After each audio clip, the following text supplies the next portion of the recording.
Why, hello everyone! Welcome to the stream! How are y'all doing this week? There's been a lot of news this week in the world of indie animation and gaming, so that might be fun to talk about. Let me go ahead and ping my Discord about the stream going on.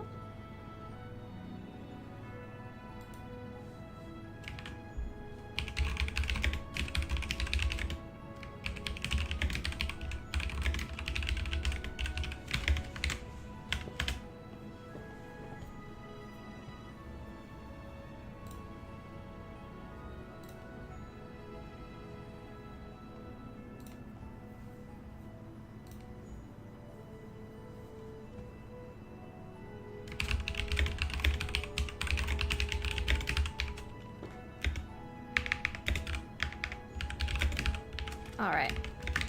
There we go.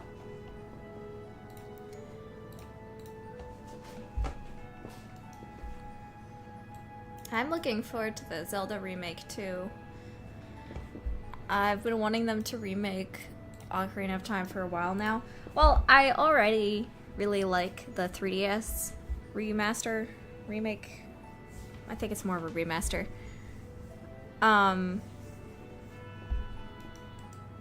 Yeah. I've been wanting to play it on the big screen for a while. My keyboard sounds crunchy. Yes, that's intentional. I mean, what's not intentional is how loud it is to you guys, but I like crunchy keyboard sounds, personally. Let's see.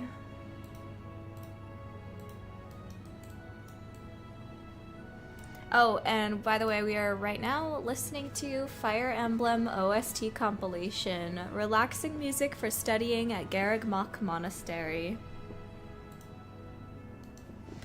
I thought it would make sense to do Fire Emblem music, considering the announcement. The new Fire Emblem game looks so cool. I am so glad they're finally going back to a good art style.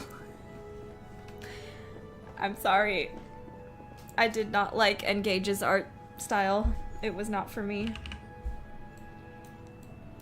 It just doesn't fit Fire Emblem.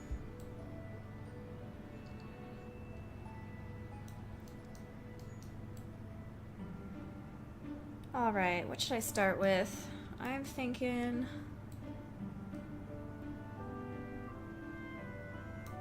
I think I'll start with the gold rings on the horn.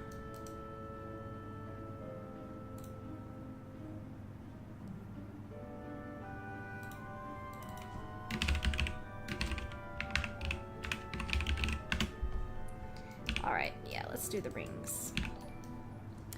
Oh, hello! Blue Spirited Dragon just gifted 2 silver star jewels. Huh, I've never seen that before. Is that a YouTube thing? In any case, thank you very much. Much appreciated.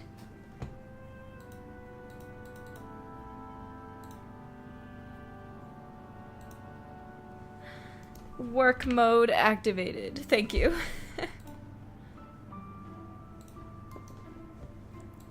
Swirl, you are the best at remembering that. Thank you.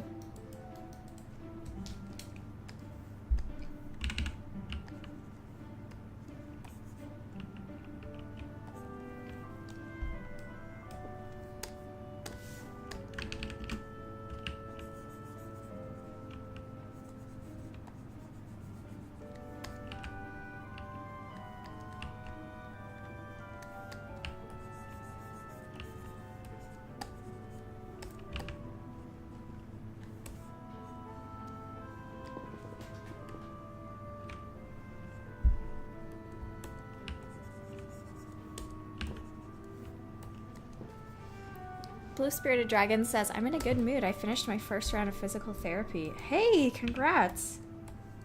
Sweet.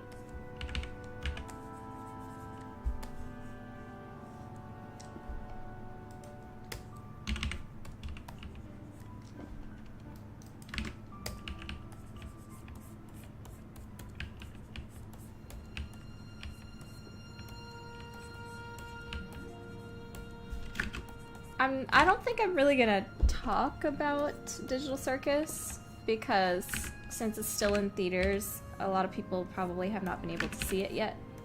So I don't want to risk spoilers on the live stream today.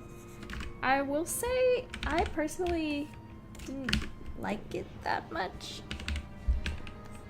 But it's impossible for me to really explain why without going into detail, so maybe once it becomes live on YouTube and when I stream, then maybe I'll talk about it.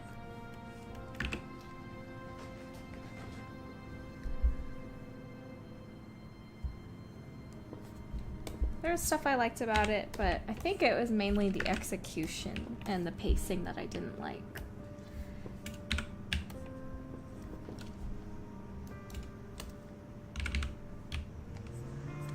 I have no issue necessarily with what actually happened in it. It's more the pacing and the execution of those events. It's so fast-paced to an insane degree, IMO.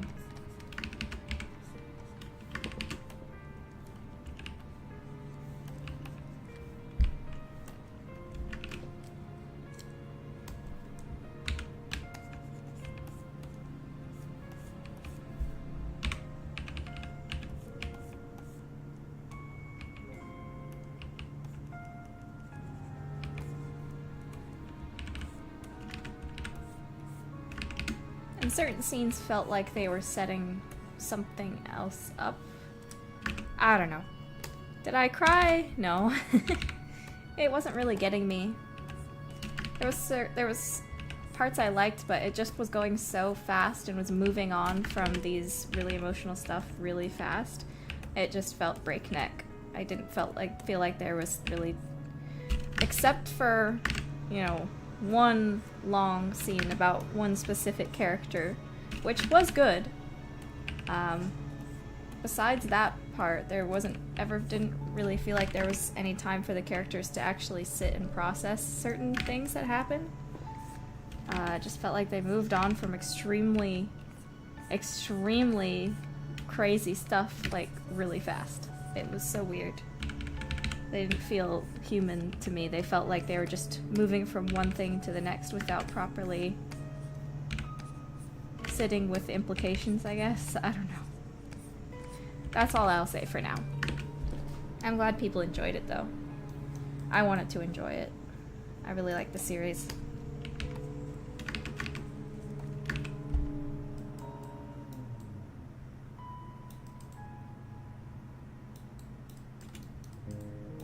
And thankfully I got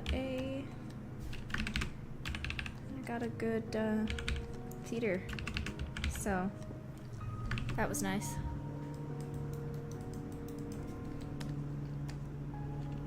Hello, Multi-Fandom Studios, welcome in.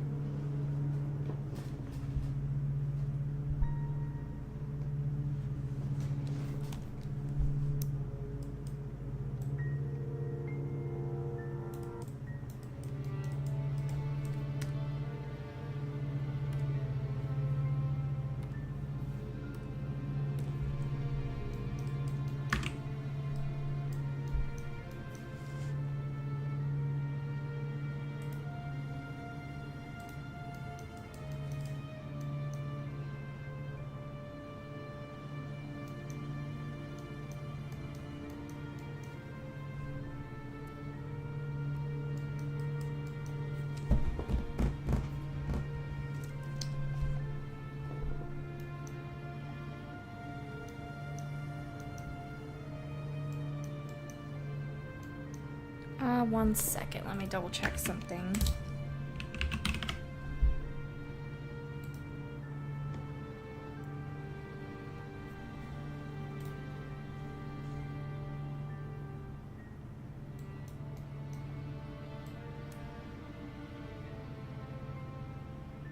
Oh, okay. The kids at their age.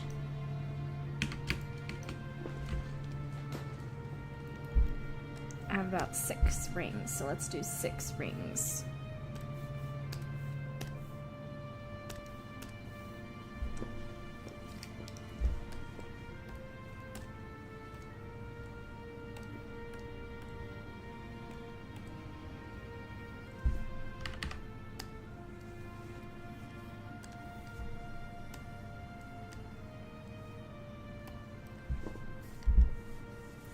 I agree that Gooseworks had to deal with a pretty insane fan base. Yeah. Pretty crazy. Ivana says, can you promise me when your creations get popular and some toxicity might appear, you won't disown it? I mean, I can't promise anything in this life, but my creations are mine, and I'm not gonna let any kind of toxic fandom take him from me. I'll find enjoyment in my own work, and I won't let the fandom ruin it for me.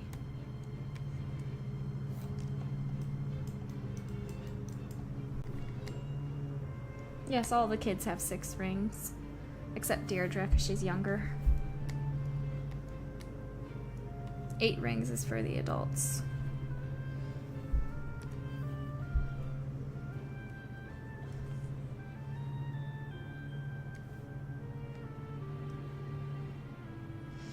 Yes, the art has 5 rings, but... Well, actually, hold on. It has 6. See? No, wait, it has 5.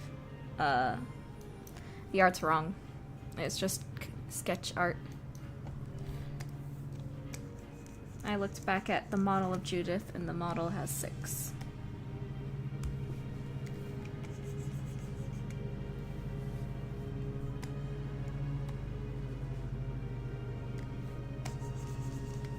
The plush maker was made before I had a concrete idea of what this race was. So plush maker's model is outdated.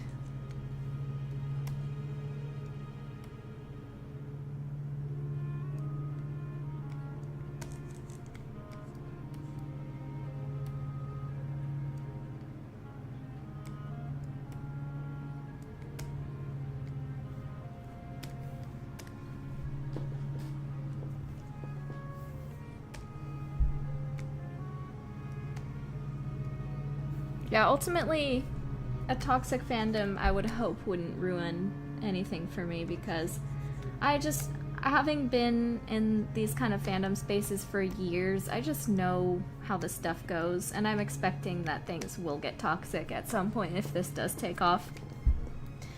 Hopefully I'll be able to handle that, but in any case, one thing for sure, what I want to do is I am never going to purposefully make my work bad because I want to spite fans or anything like that. That's just counterintuitive to me, because there are plenty of great fans out there. The bad ones really are like a minority in these kind of things. Again, I've been in fandom spaces for a very long time, since I was like 13. So I know how these things work, and I know that there will be bad stuff that happens. I can't control it, you know? It's not up to me to control other people. It's just not. So I can't dwell on it too much.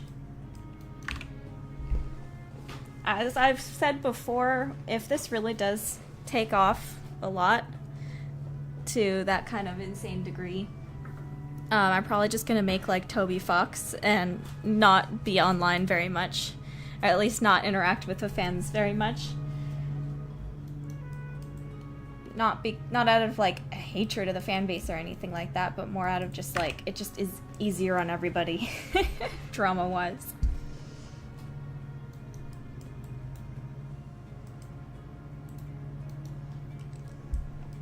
But these are my babies, these are my creations. And someone doing bad stuff in the name of this series, or being toxic or bad towards me or any people on my staff, wouldn't... they're my babies. You can't take my creation. You can't take my babies from me. It'll always be mine. You know?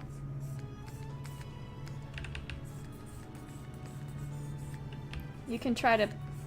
Even if a fan does bad things and bad actions, ultimately, I'm the one that made it, not them.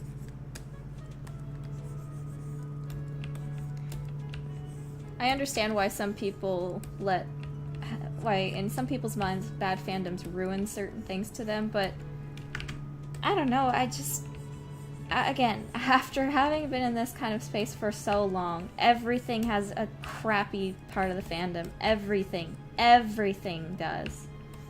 And, to a certain extent, if a fandom ruins for something for you, it's kind of a skill issue. No, I get it. Trust me, I get it. You just have to ignore that kind of side of things because it's in everything. Heck, this is not even exclusive to online type of fandoms. Football fans can be super toxic, and to the point where if a certain team wins, they'll like destroy, they'll like, you know, abuse people or like destroy their own TVs. So this is not something that's exclusive to fandom spaces. Humans can just be really stupid and toxic about things, you know? This isn't even an online only type of thing.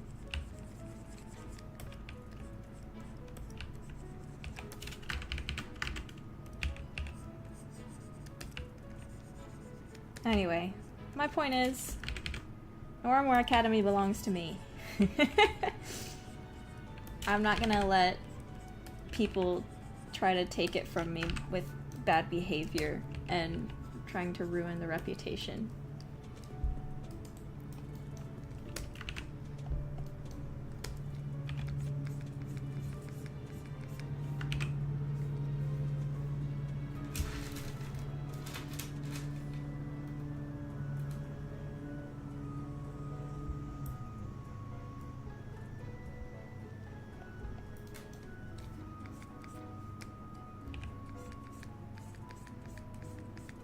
Fandoms are gonna fandom, you know.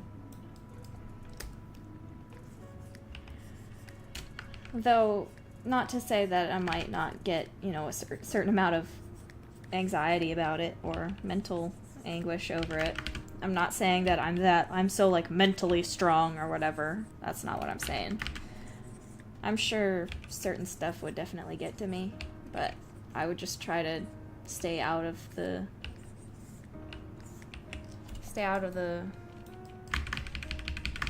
it, I guess. Just be like, well, damn. That sucks. Anyway, I need to get back to actually making stuff. These people screaming about things on end aren't making stuff, you know? We should just all spend more time making stuff instead of screaming about stuff. I don't know. And being mean to each other. I'm just rambling here. Who knows? Maybe in like 5 years, someone's gonna watch this stream and clip this and go like, she said this, blah blah blah. And then try to argue with somebody using this clip. I don't know. I just know that that's how fandoms work. It's crazy, right?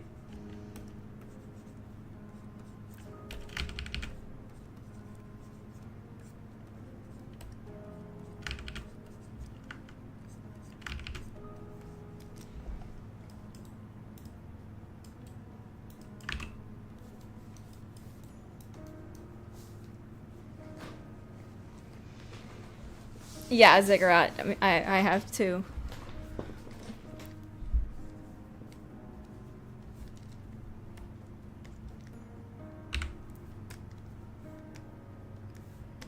I mean, I could unlist the live streams, but I will try not to live in fear. I don't want to live in fear, I guess. Anyway, I'm sure something that I say will get clipped and then be used to make an argument or something, because that's just how it works. Be like, well, she said this, so that means you can't do that, because she doesn't want you to do that, or something, or whatever.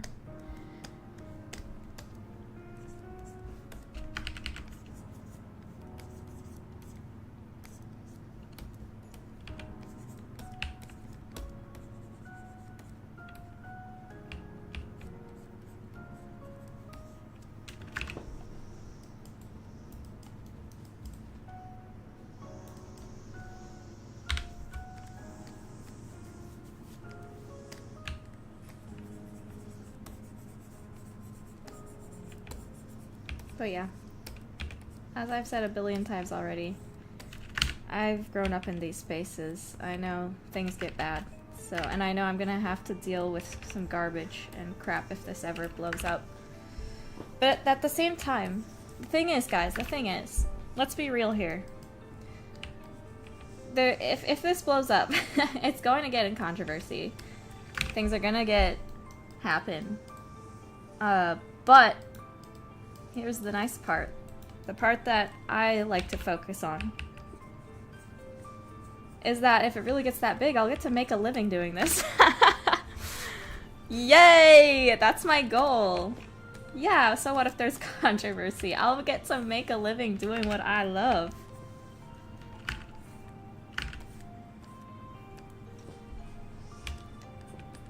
So I can just ignore the internet and just keep working on what I like and make a living from it and support my family. That's sick, dude. That's sick.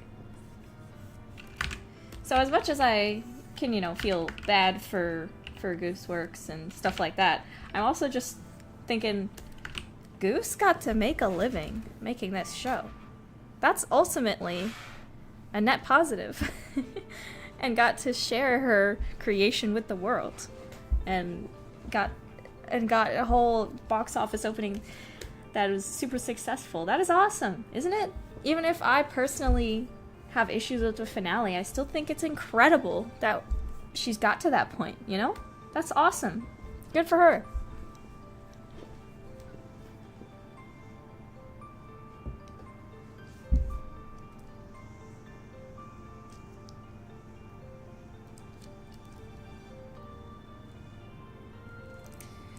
And, you know, I might not be a fan of Vivzy Pop's work, but I do think it's neat that she's able to make a living doing what she loves to do.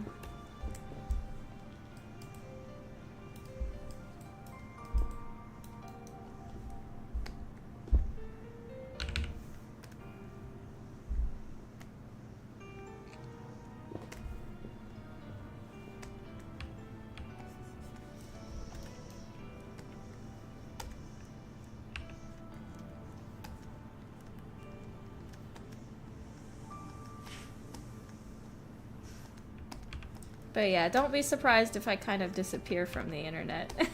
Things get crazy. Focus on creating things. Focus on making things. I think there's a larger discussion to be had that I've heard people talking about of how TV writers and movie writers and game devs and stuff being so easily accessible to their audiences through Twitter, it's been a net negative. Because it feels like a lot of writing these days is made for Twitter. Or to counter haters on Twitter. So I think the problem with us creatives is that when we're so accessible to our fans to a large extent, especially if you're working specifically on a larger franchise, if you write for Twitter, are you really writing for anybody? I guess. You're writing for this niche group of people and not your actual main audience, you know? Or the opposite, which is writing to spite Twitter, which also doesn't work because when you're writing something to spite somebody, it usually doesn't end well.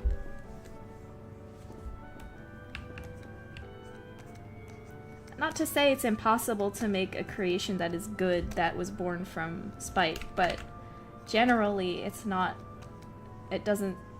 conducive to quality work, from what I've observed, at least. Projects made out of spite usually don't work well. Usually.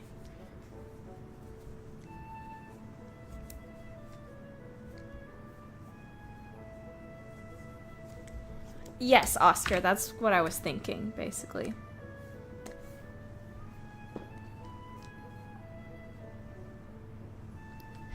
Yes, but the thing about Knights of Guinevere is that even though it's technically made from spite, you can still feel that there's love in it.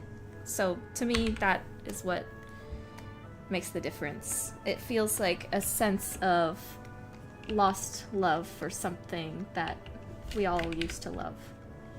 And it's more of a lament, I would say, than anything. A melancholic lament of what used to be of a company. Lament for times gone by than anything else.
Hello Trent, welcome in. We are currently painting the unicorn horn on Deacon, and it's almost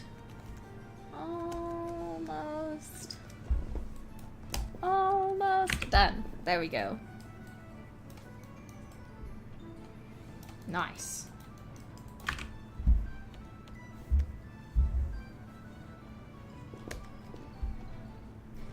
Okay. I think something I need to do is refine the hair some more, because the hair is not done. It hasn't been done.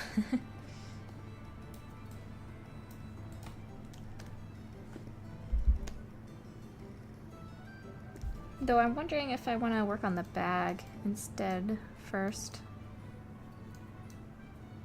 Yeah, let's do the bag. The gym was tough, yeah.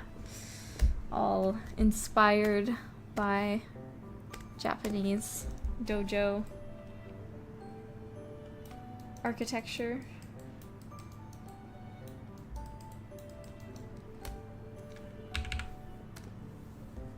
Welcome, Enchanted BB Fly.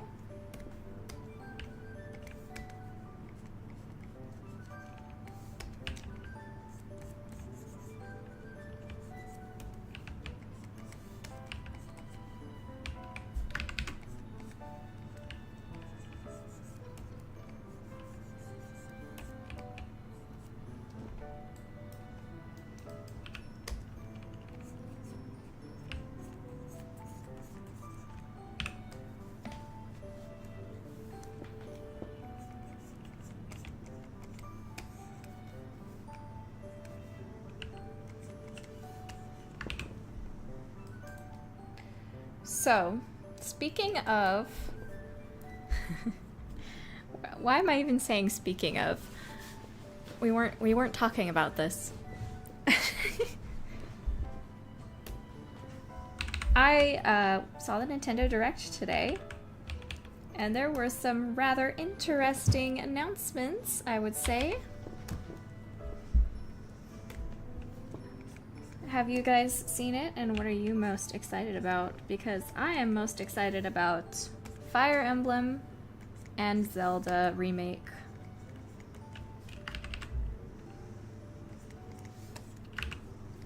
Trent says, I'm supposed to be watching The Matrix tonight. That's a weird coincidence. My my sister and her husband just watched that the other night. And I think my other sister also just watched it recently. What is it about people watching The Matrix again this month specifically?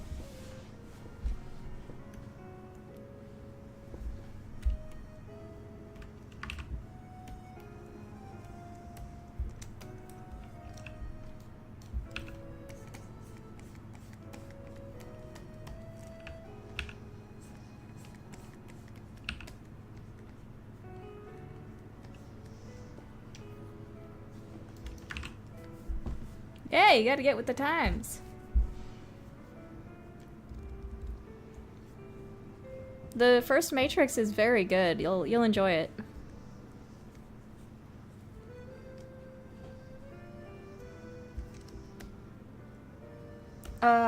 I am so happy to get another Fire Emblem game that I'm actually excited for.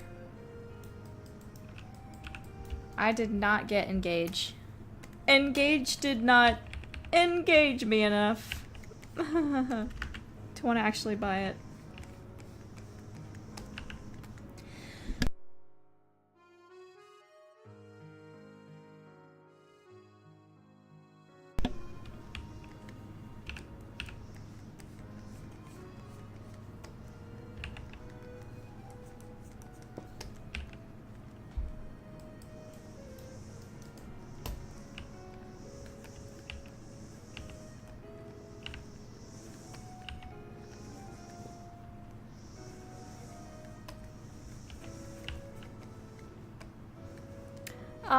The best way to get into Fire Emblem is to play...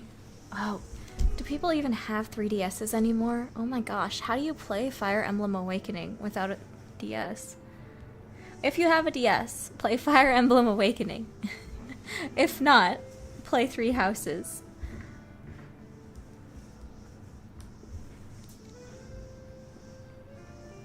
You can easily play either of them without having played any of the previous ones. They're really good introductions to the series.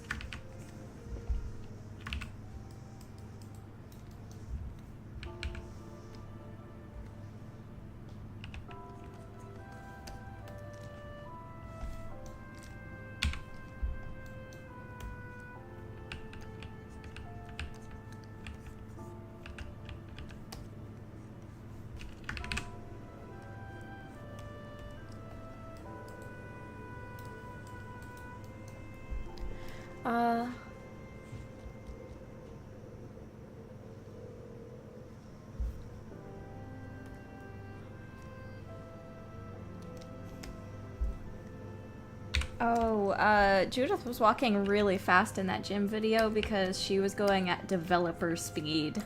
We make her faster when we're developing the game so that we're not just going slowly around the school. We get around the school fast, so it's faster to develop the game.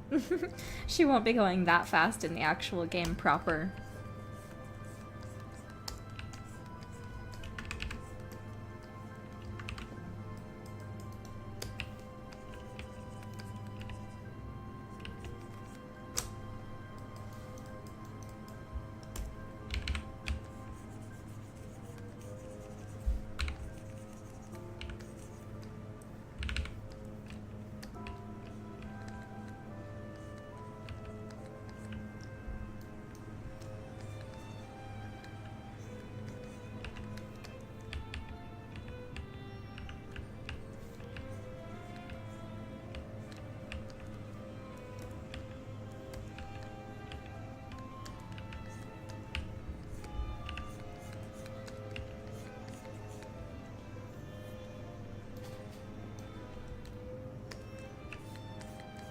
No, she's not gonna go up the stairs that fast in the game proper.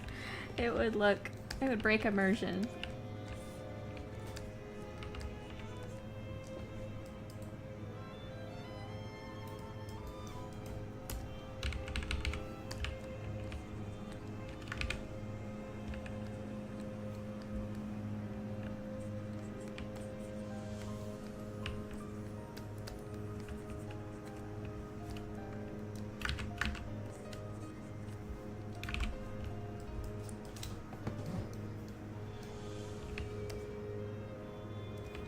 The Benny Hill theme, yeah.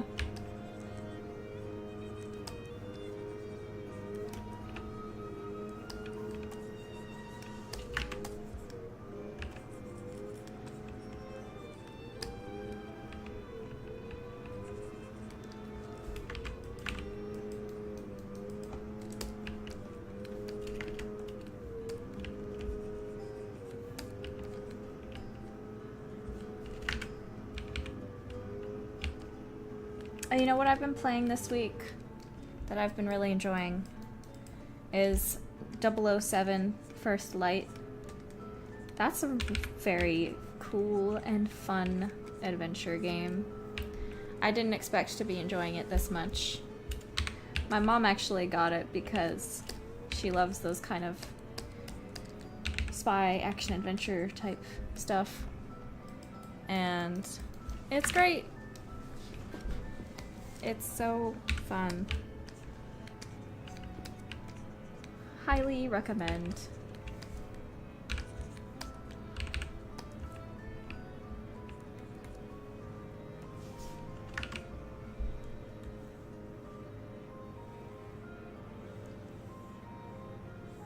Yeah, it was Mom Slop. Yeah, that's right. Hell yeah, Mom Slop.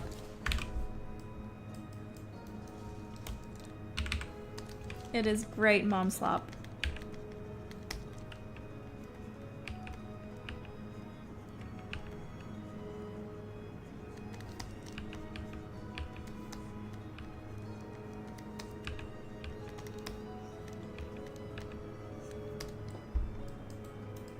Mom core.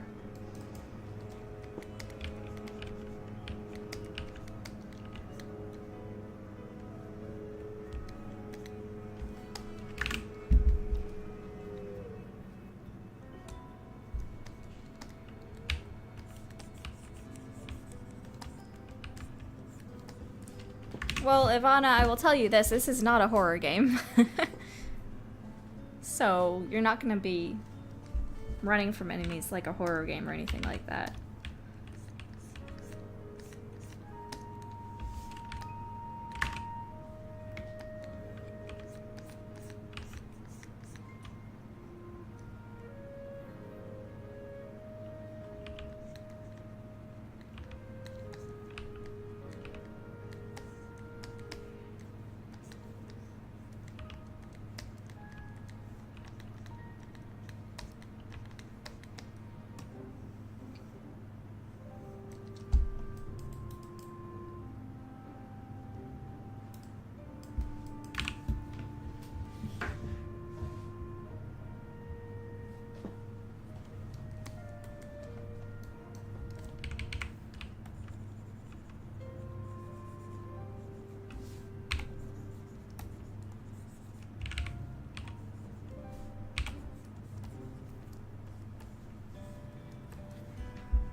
I have not seen the new Among Us show. I've heard it's pretty funny though. I don't have Paramount Plus, so was it on Paramount Plus?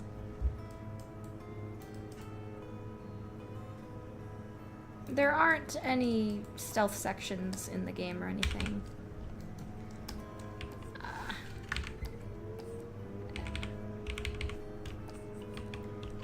I don't know. I don't know how much I can say without spoiling, but I think the idea that you have is not quite what's gonna happen.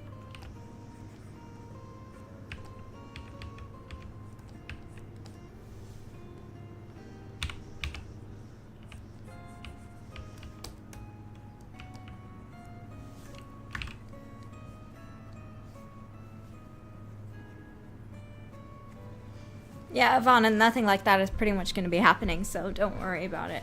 Don't worry about the run speed.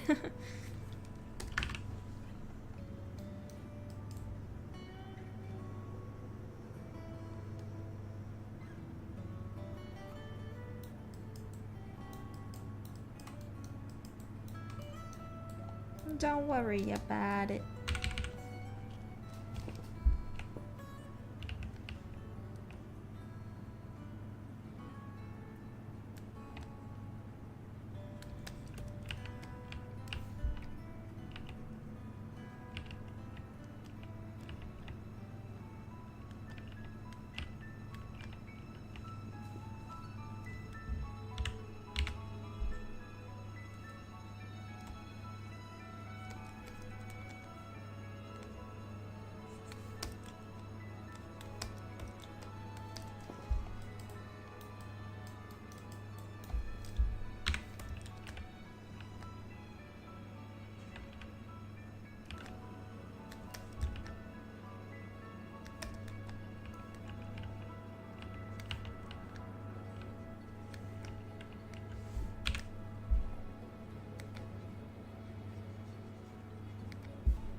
I don't like how that was turning out.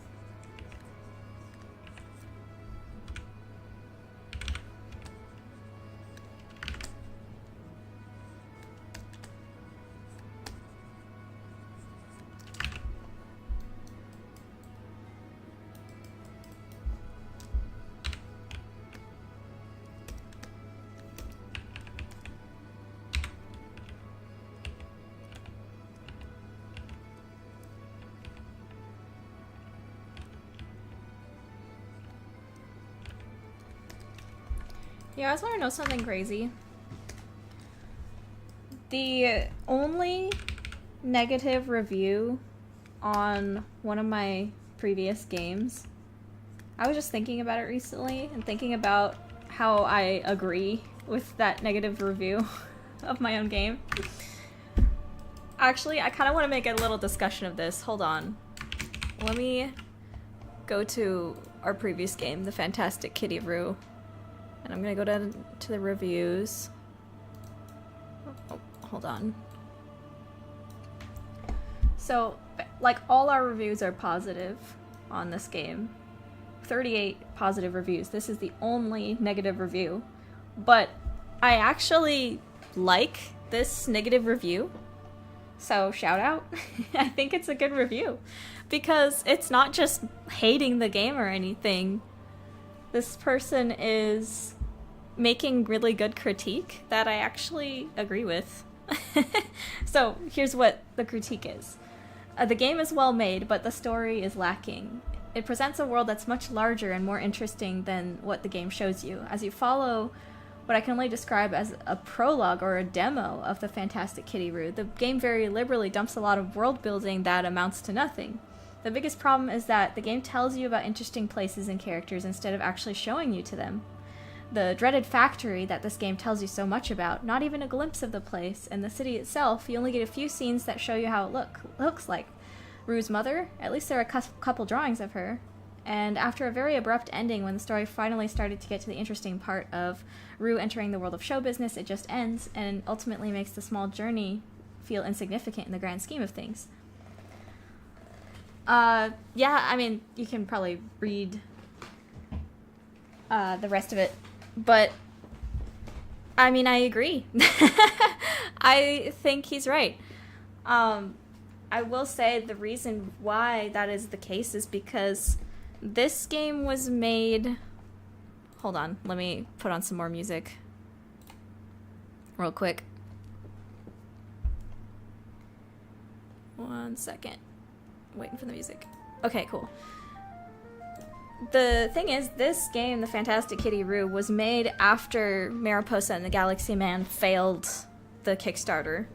I didn't know what to do. The only idea I had was try writing books again, which I didn't really want to do because I really like making games now.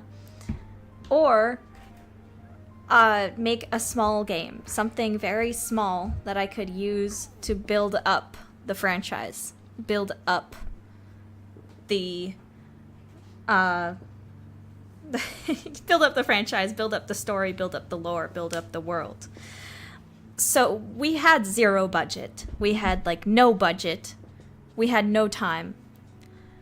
We only could afford, we couldn't really afford to do this at all, actually. But we did it anyway.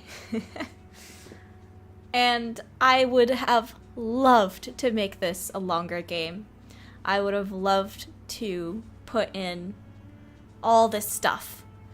But this was all we could do. We barely made our date as it was of finishing it. We just needed to get something out so that we could get some more funding for the next project. And we thought, hey, maybe this is something episodic. Really, Kitty Roo was planned to be episodic. We wanted to have Kitty Roo 1, Kitty Roo Episode 2, Adventures in the Canopy, but it didn't work out that way. I have ideas for like what the next episode would be of Kitty Roo. But the long and short of it is, I agree with this, and I wish we were able to do something more. But that's what I'm gonna do with Noirmore Academy. Noirmore Academy is a self-contained story. Noirmore Academy is a world that is built, but that world building is relevant to the story and will be necessary. Yeah, anyway. I just thought that was interesting. I was just thinking about that and how I want to make this person happy with our next release. So, Rugai MK2, I just want to let you know out there that I hope that we're able to please you with the next release with Noirmore Academy. I hope you will enjoy it and to just know that I'm thinking about that. Yeah, that's my little tangent. To me, that kind of negative review is the best kind of negative review you could have, because what he's basically saying is that I wanted more. He says, I wanted more. I wanted more. I wanted this to be more fulfilling. So that's encouraging in a way.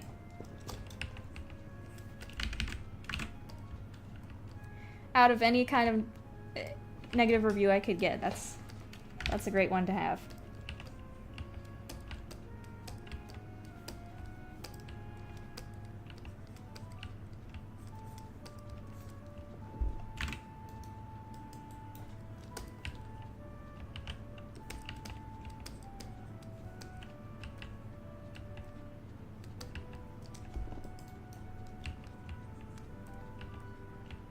I'm just so excited to work on this because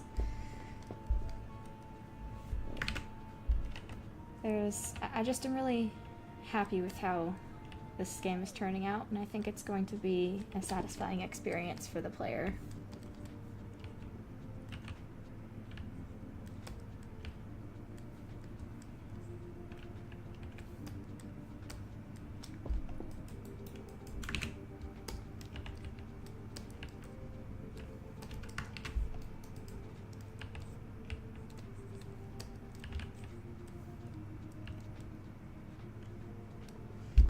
I would love to go back to Kitty Roo at some point.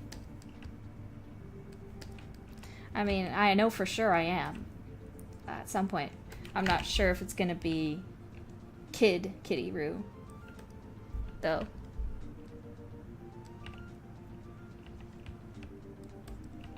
I also love looking at negative reviews of other games on Steam too, because I have found that there are a lot of very good negative reviews on Steam.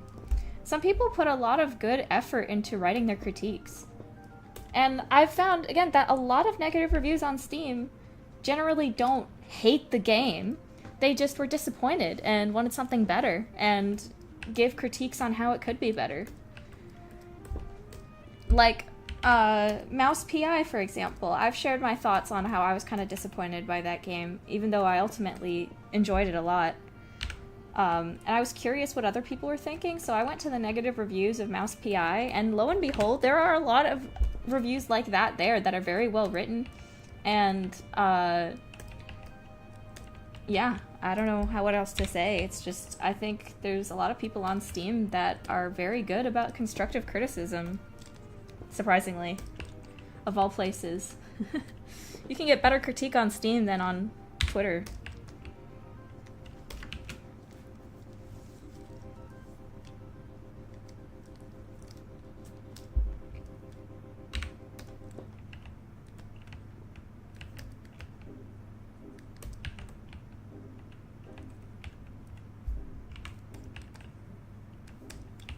Man, if in Kitty Roo I was able to actually have them go to the factory and have a whole escape the factory level, that would have been awesome.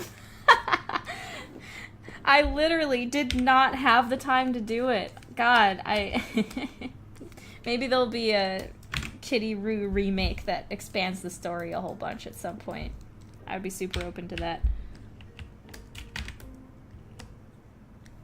And then just adds a whole bunch and has a whole kind of in-game episodic adventure type of thing. But also, I was still learning a lot about making the games. Kitty Roo was a very experimental and important learning experience for me. I was basically learning how to make environment art for the first time. Sure, I did some environment art for Mariposa demo, but a lot of it wasn't buildings. It was just some light nature stuff, which is I'm still super glad I learned that, but Kitty Roo was what forced me to start to learn how to do buildings and furniture and all that stuff. So even if I decided to do a factory level in it, it probably wouldn't have been very good. And it would have just taken me too much time to make that. Now, though, I mean, it still takes me a while to make stuff, but I'd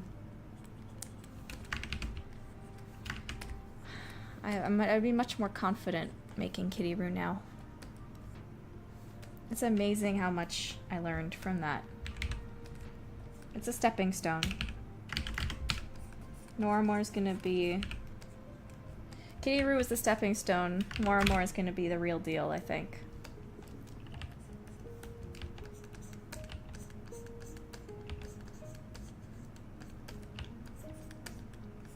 Let's make more cool adventure games. Woohoo!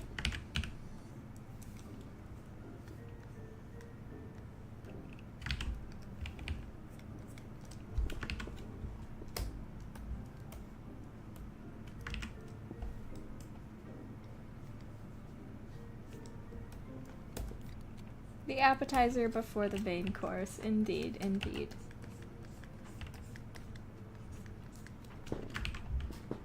I mean, even just look at the difference between the Mariposa demo and the Noramore demo. I feel like it's a crazy difference in quality.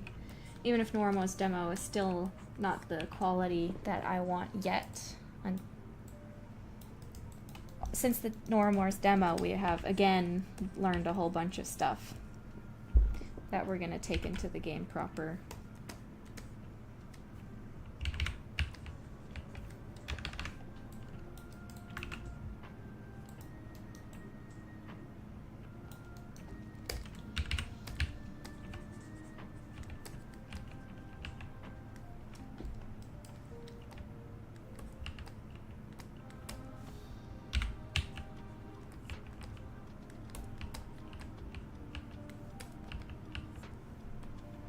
The ultimate goal is to bring back Mariposa. Basically, yeah.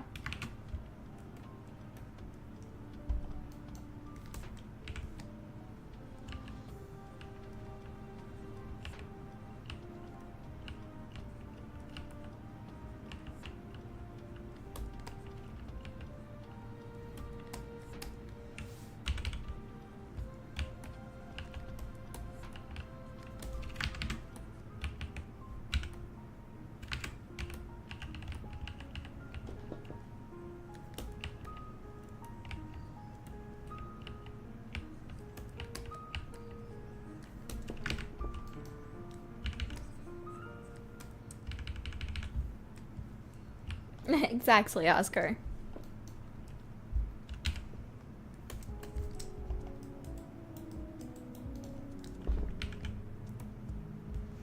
I've also been playing Slime Rancher this week.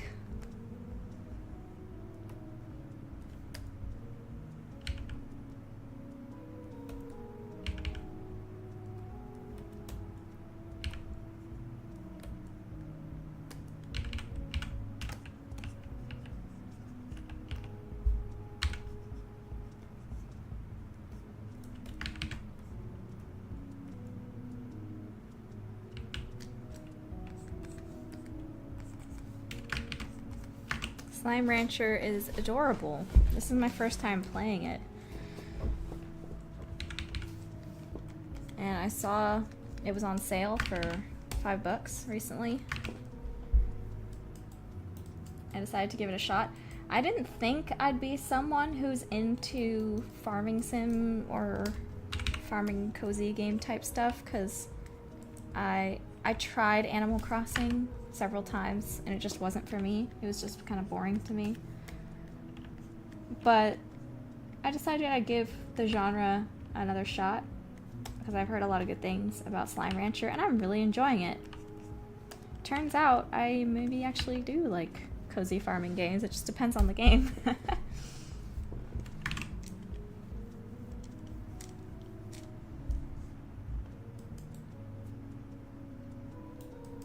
And yes, I'm playing the first Slime Rancher. I wanted to play that one first before the second. Just, you know, to get the vibes.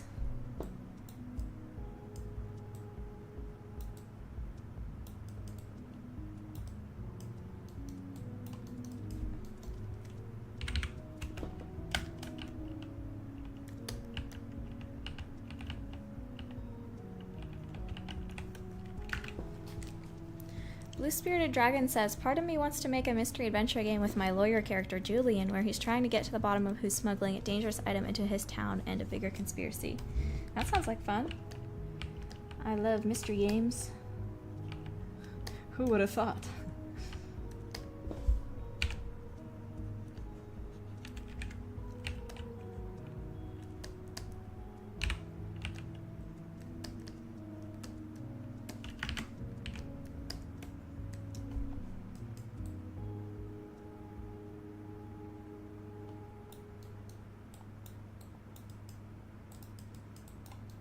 Let's do some little stitches here.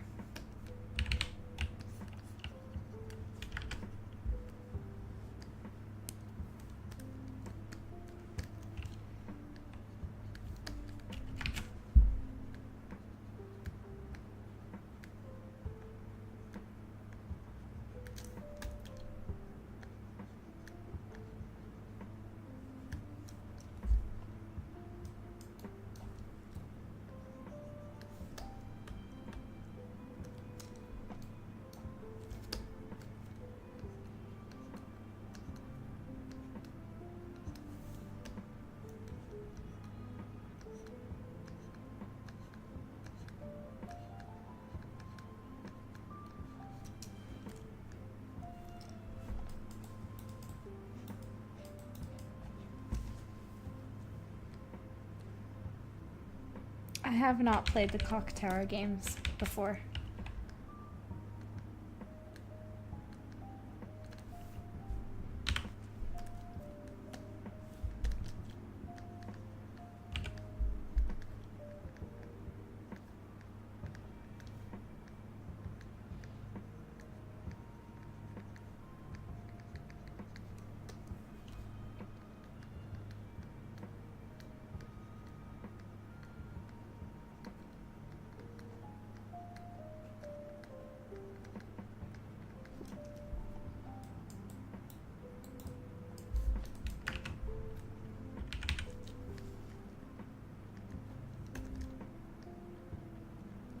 Guys, I'm so excited for the Resident Evil Code Veronica remake.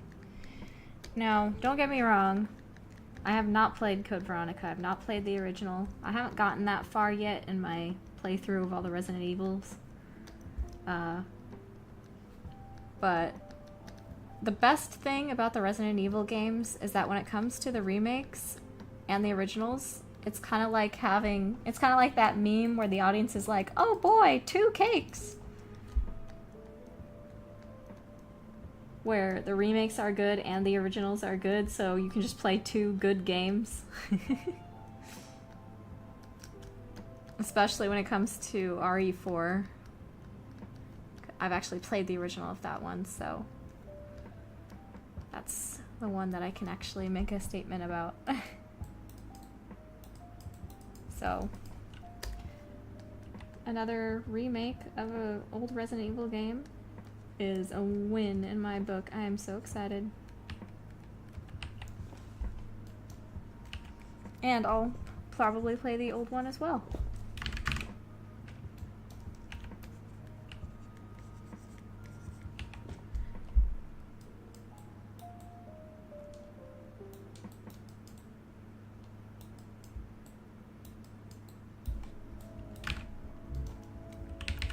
Yeah, I know nothing about the original Code Veronica yet, so I need to get learning. I also really want to play the original Resident Evil 3 because I heard that the remake butchered it, so I want to see that for myself. See what content I missed from the original.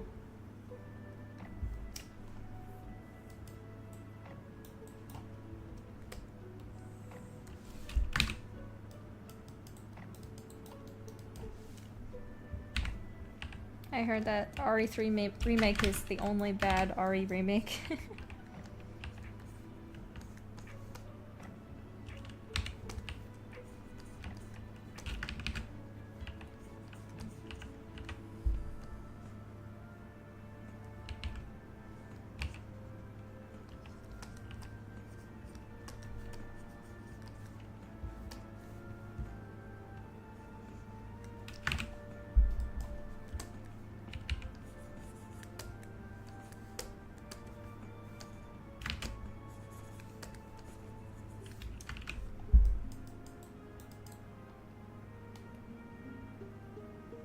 Okay, I think the bag is looking good.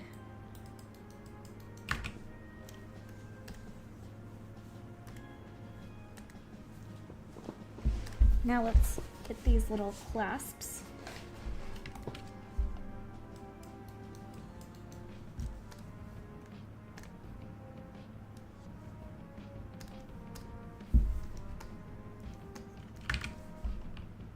Oh, and of course, Undertale Chapter 5.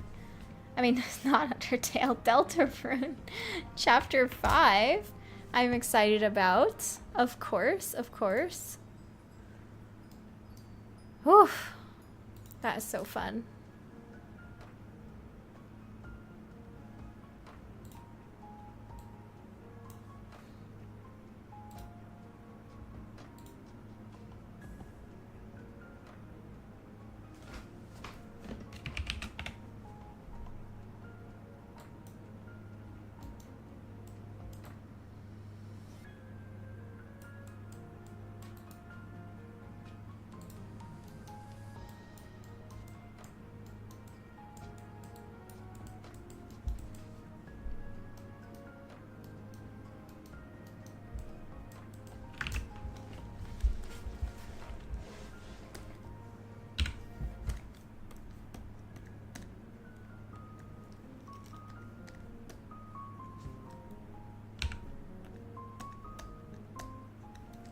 What's going on here? Why isn't it? Okay, there we go. By the way, I find it funny that I'll try to keep light on any kind of Deltarune spoilers, by the way, but there were a lot of theories about Chapter 5's theme. and nobody expected the Japanese theme. I mean, we knew it was going to be flower related in some way. We knew that from chapter 4. But the Japanese theming is hilarious when you consider who this dark world probably belongs to. It's very funny.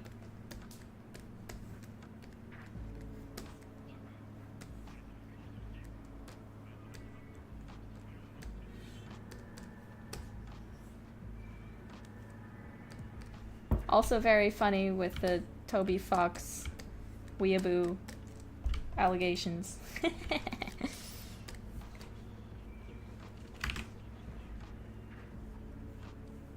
No, there's no ice cream truck.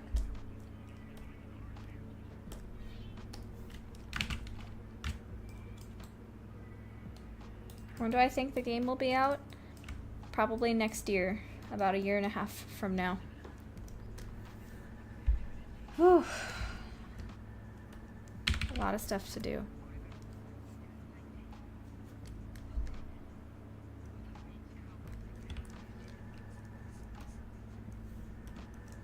Anime Dark World.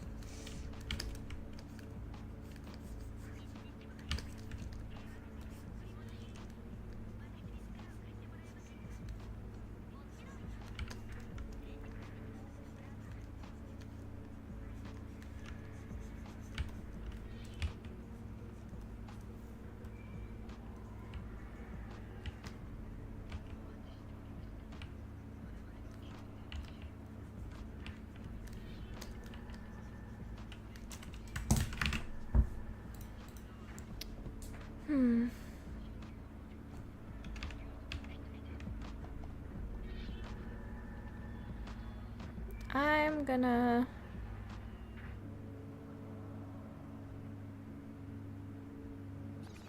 What should I do next? I'm trying to figure out what music to do next. Let's do a Sunny Nintendo playlist for Mii's Menus and Seaside Memories.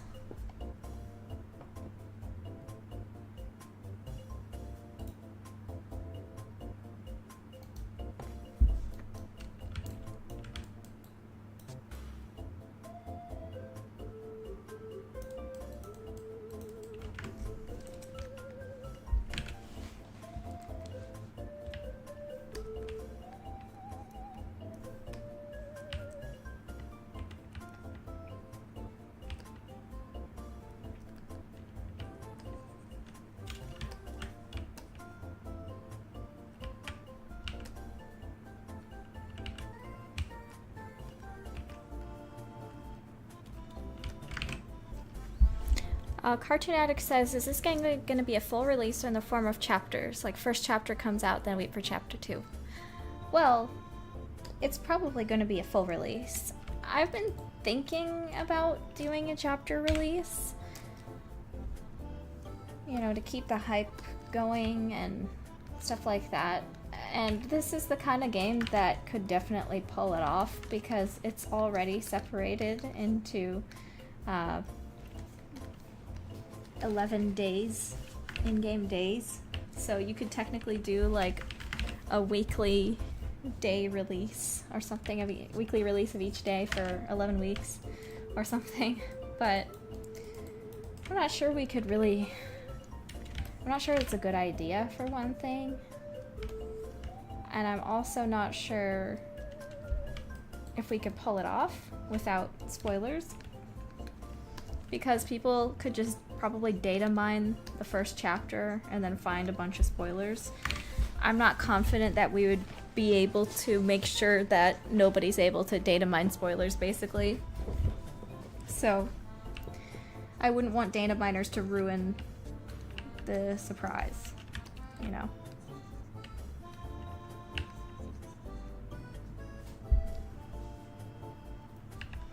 Yeah, I am still thinking about the idea of chapter release because I think it'll be easier to fund the game with that kind of release because that way, you know, people can support the first few days of the game to make development on the next few days easier by funding it early. I don't know.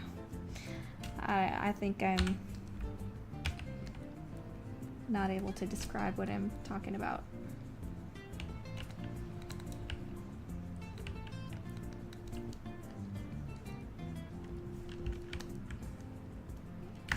I just don't know if coding-wise we can pull it off.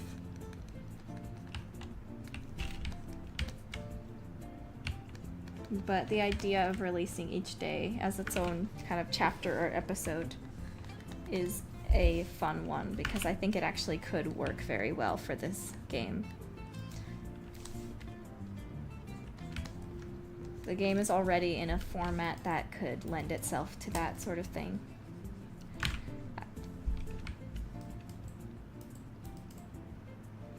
I guess the chapter release is working for Deltarune, though. I feel like it doesn't work for some things and it does for others. I feel like it doesn't work for Ploppy Playtime or Bendy and the Ink Machine, but it does work for Deltarune. Because the wait between Deltarune chapters is honestly pretty darn long. That's the negative part. But it allows fun theory crafting in between, in the same way that waiting for TV show episodes does. I'm really enjoying the Deltarune lore theory community. It's very fun. It feels like nobody is taking themselves 100% seriously. They're just in it for the fun. So you get a lot of entertainment out of those theories, because even if they're not correct, in the end, it's really fun watching those theory videos and just seeing people try to think through the story and analyze the themes and try to predict what's going to happen next. And even if they're not full on and they're correct in their predictions, or even if they're way off, they still laugh it off and have fun with it, because that's the whole fun of those chapter releases, is trying to find out what's going to happen next. So I could see a chapter release working for this game. I could definitely see it. But I would only want to do that if we could pull it off. And if... I mean, I already know what's going to happen. I already wrote the script. This game does have an ending. So... you know... now that I'm thinking about it, I realized that one of the reasons chapter games tend... When they don't work, it's usually because they don't know where they're going with it. Like, it feels like Bendy and the Ink Machine did not know what it was going to do in the end. But Noirmore Academy already has an ending. I already know what's going to happen in the ending. So, does that mean Noirmore Academy could make for a good chapter game? Because we actually know what's going to happen?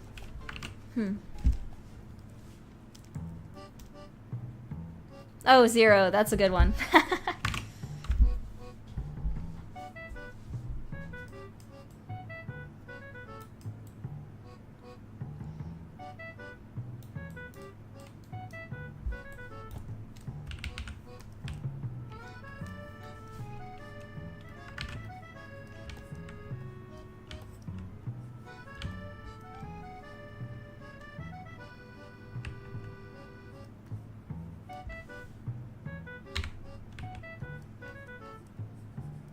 And I just think that Poppy Playtime also feels... their chapters feel too disconnected from each other.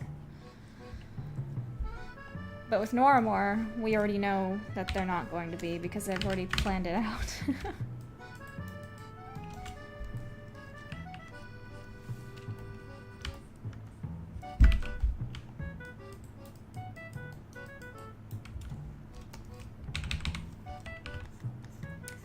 Alright.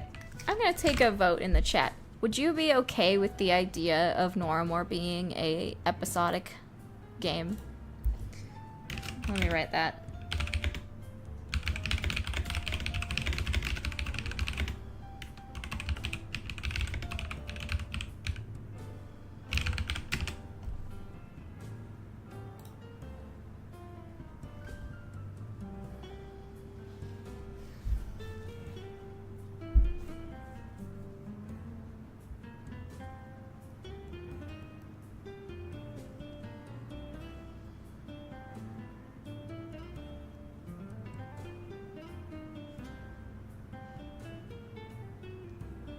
Yeah, this makes sense.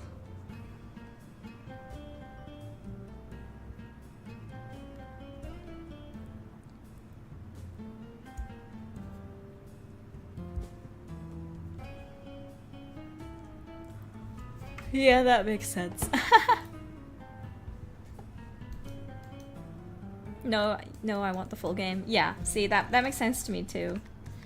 I get both ideas. I think both ideas have merit.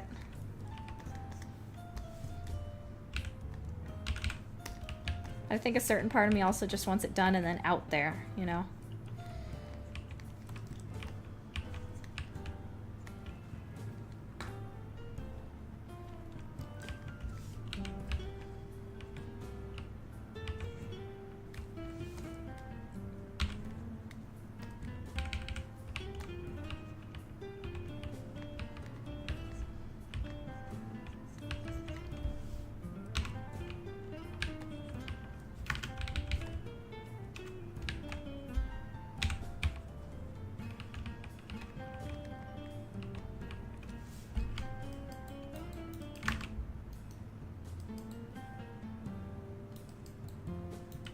Could I also put the poll in the Discord server? Yeah, probably later.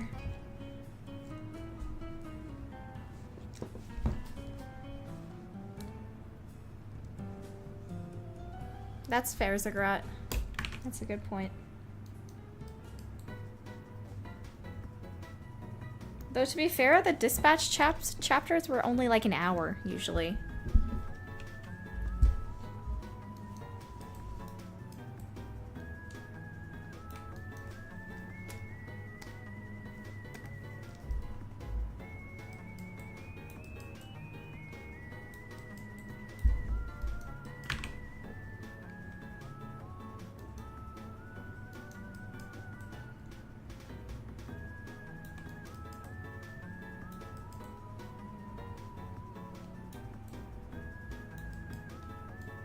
Dang, I like the way the bag turned out.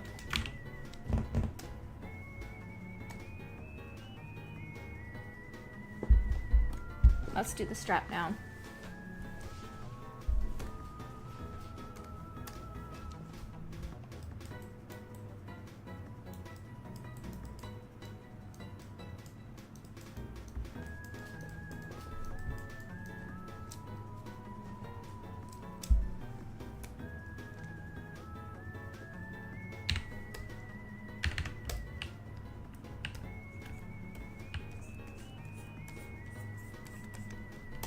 Oh, I forgot to do the goal.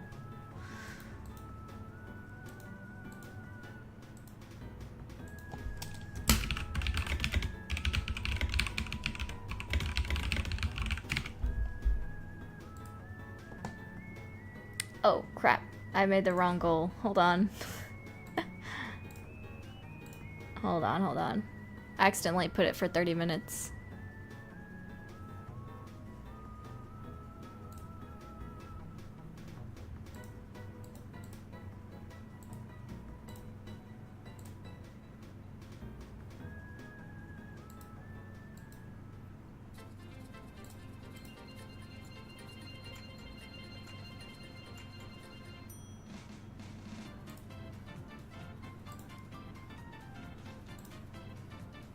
There we go.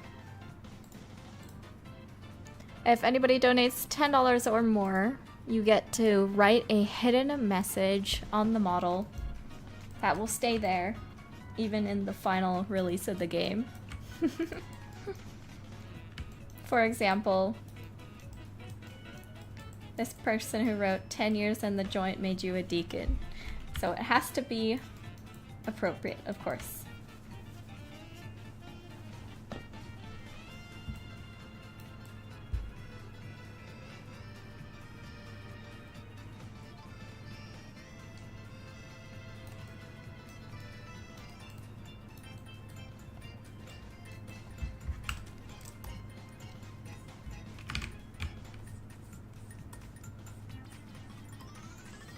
That's okay, you don't have to donate.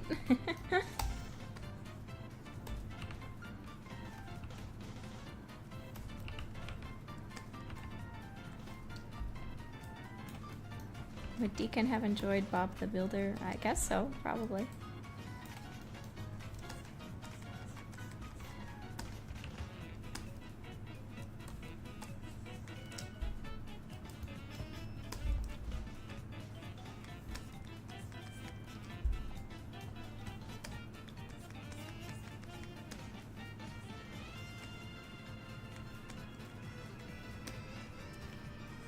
Good night, Ivana. Have a good night.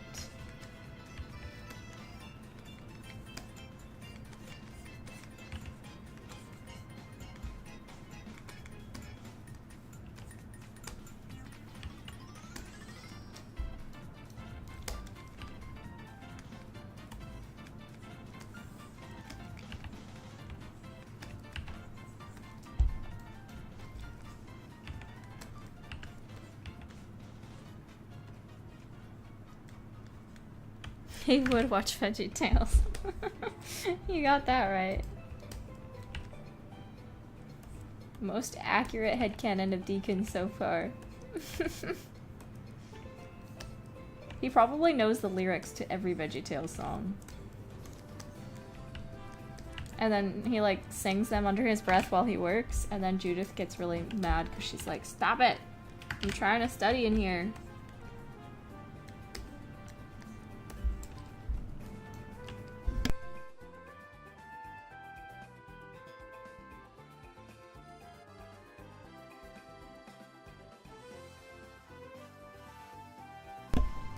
In Animal Farm, there are specific rules that the animals follow. Are there any specific rules that the Psyquine follow? I'm not sure I really understand the question. I don't really know what Animal Farm has to do with this game. Is it just because they're both animals, or I'm not sure what the connection is.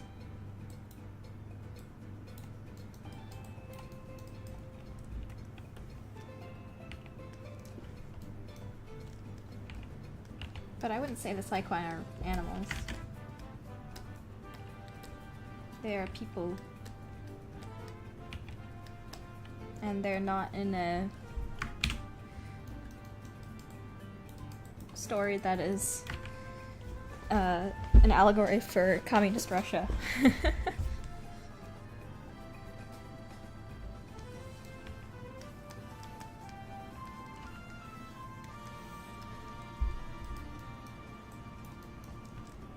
Yeah, but I'm not sure, like, I don't really understand the question. I'm so sorry. Like, do you mean just laws? Like, laws in general? Because the rules in Animal Farm are very specific to that story and what it's trying to represent.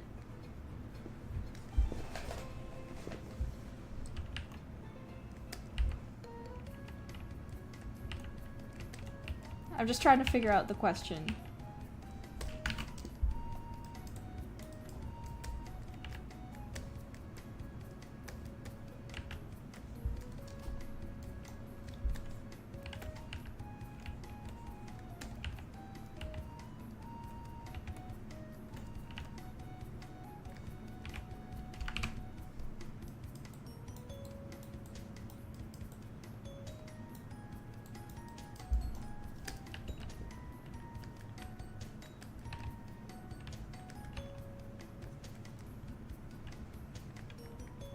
Yeah, the Psyquine are people. They're not, they don't have specific rules like that. And it's also not...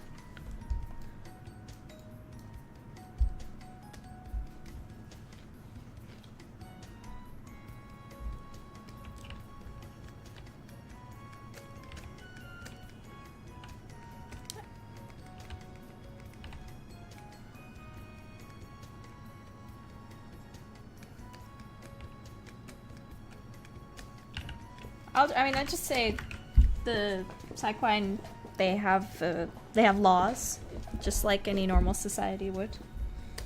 I guess that's the best I can kind of answer. Animals follow the rules to stay as animals. Do the Psyquine follow specific rules to stay as Psyquine? I still don't really understand the question. I'm sorry, because... Okay, Animal Farm is based off of the communist revolution in Russia. That is what the allegory is. So the animal rules in Animal Farm is about the animals staying animals, which the allegory is the communists staying communist and being the perfect communist. That's what the allegory is. So it just doesn't really apply to this story. The Psycoin are people, and they don't live in a communist society, so neither allegory really applies here. They live in a more capitalist-based society mixed with ideas of European feudalism. So they have the kind of laws and rules you would expect in any typical pseudo-modern capitalistic society, I guess. They can't really just not be Psyquine because of a set of rules.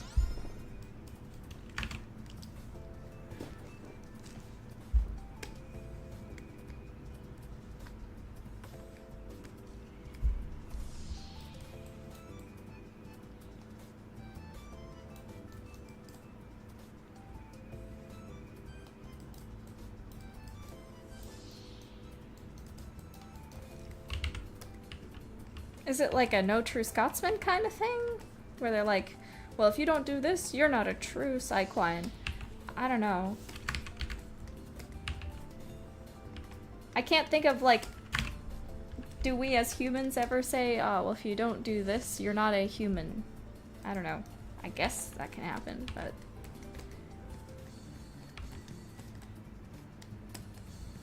like, I mean, you know, some people, if some people commit murder, they're like, well, that's not even a human being anymore. That's a serial killer. I don't know.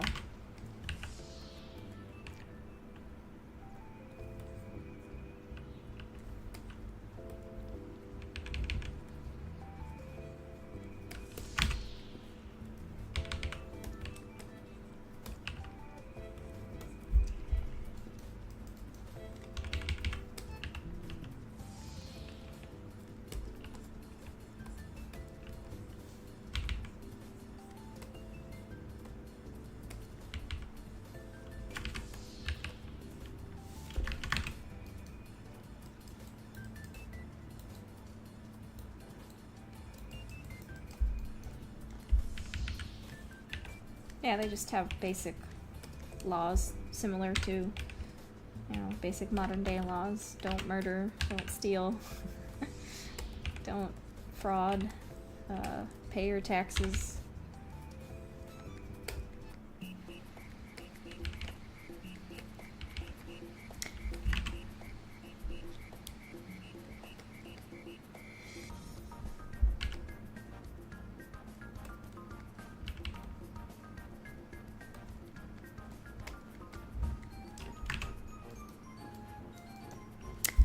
Zero says, are there Psyquine human hybrids? If so, what would they look like? Yes. What would they look like? I don't know, I haven't designed one yet. It's a good question, though.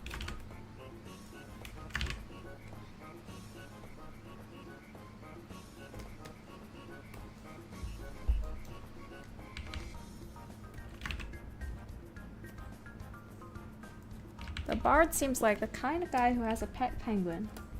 Well, I can't say I expected that comment today, but you know what? I think you're right.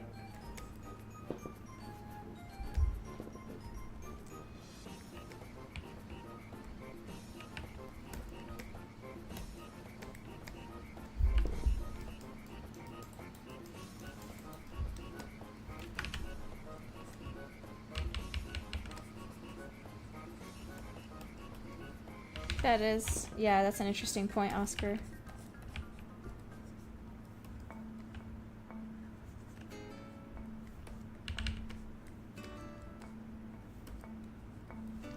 Oh, hey, hold on. I discovered this game today, well, yesterday, and I thought it looked interesting. So, I haven't tried it yet, but apparently it's a cozy game where you run a little konbini store, and it looks really cute. Looks really interesting. So maybe once it's on sale, I'll check it out. Check it out. The Steam Summer Sale is coming soon, and let's just say, looks like it's gonna be really nice.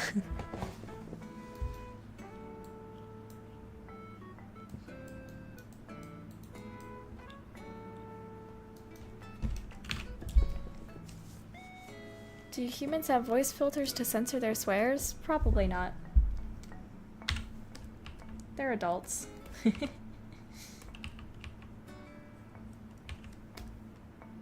Unless they were trying to negotiate with a culture that finds swears to be extremely offensive, then they would probably do that. Or just not swear at all.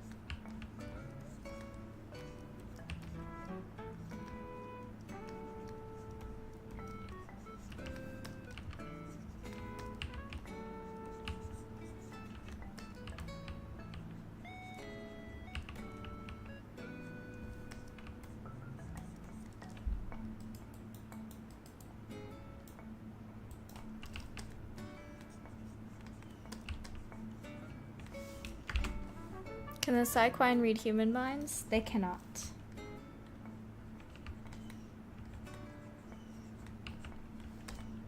Some humans think they can, though, because they don't understand what the Psyquine's powers actually are. So some humans, like, tell each other, hey, careful about those Psyquine, they can read your mind. So careful what you think around them. But the reality is they can't. I think some Psyquine like that idea, though. They like humans or other races, not other species, not knowing that they can't do that. They like the idea of seeming scary, because that way maybe you'll leave them alone.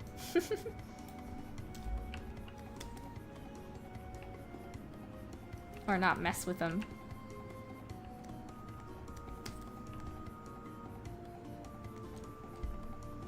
Do Psyquine speak to certain animals? Yes and no. They can technically communicate with animals in their minds, but only animals on their planet that have that special golden blood. But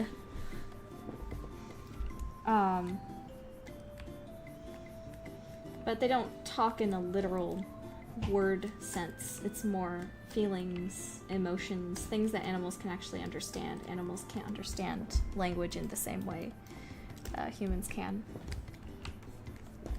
Even animals that can say words, like birds, don't use language in the same way that we understand it.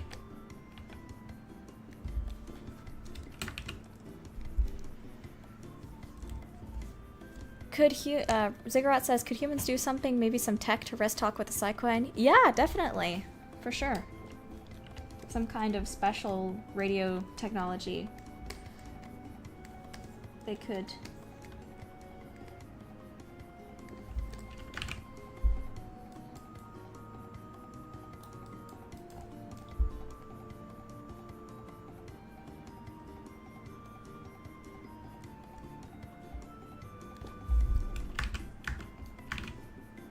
Do you think Gina would like the Redwall book series? Probably, yeah. I haven't actually read them myself, which I know I should.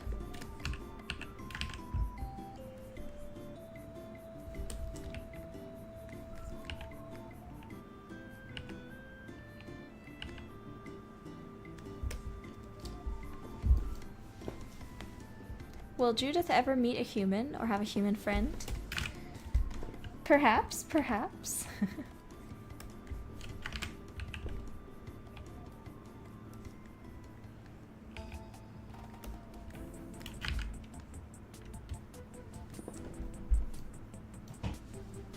After you finish with Deacon, what are you planning to stream? I'm not sure. There's a couple ideas I have. One is Judith's cowgirl outfit, but also I could be texturing the night. And for those who don't know what I'm talking about, let me actually pull it up right now. I'm gonna show you something cool.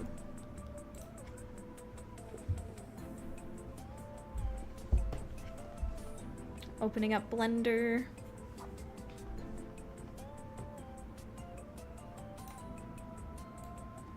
I'm working on this suit of armor.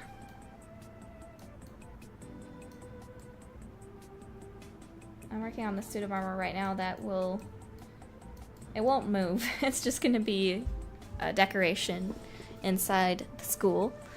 Imagine, you know, lined up suits of armor holding weapons that are down the halls, decorating the halls. I wanted to have a really cool suit of armor that I can copy paste around the school.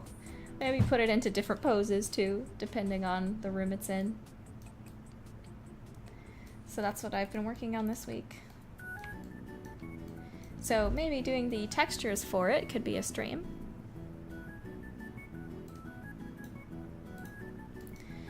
Deacon is taking so long. He should have been done by now. Anyway, let's keep going.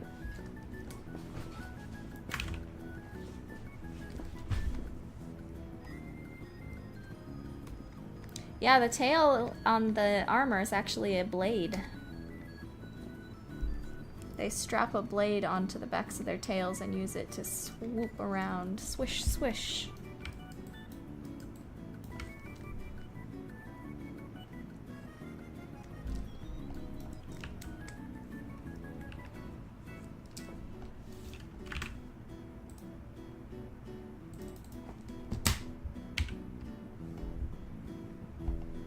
Let's do Persona 4 Chill Study Mix.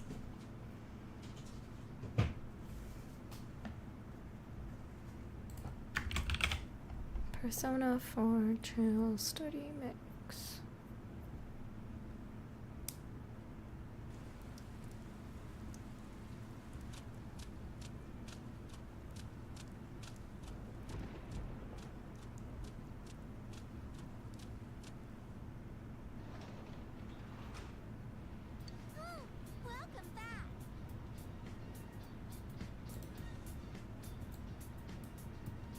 All right. Cool. Let's do it.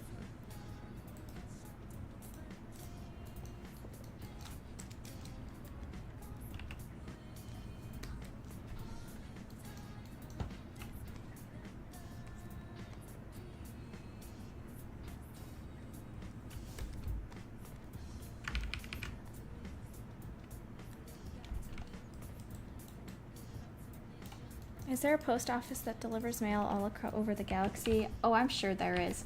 I'm sure shipping packages to and from planets is probably a huge industry. And I'm sure smuggling things between planets is also a huge industry.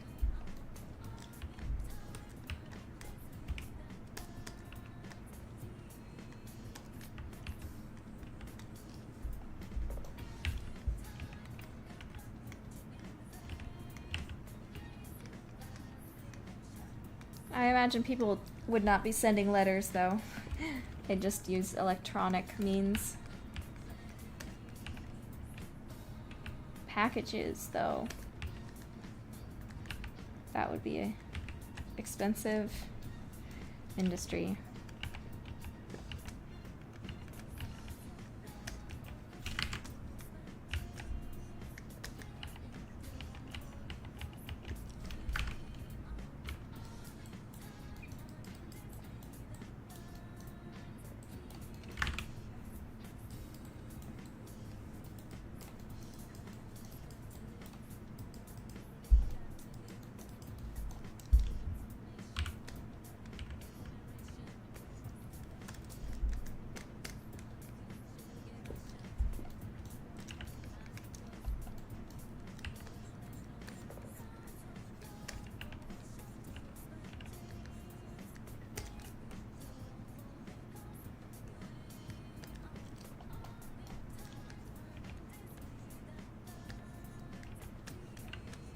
Y'all hear about Persona 6?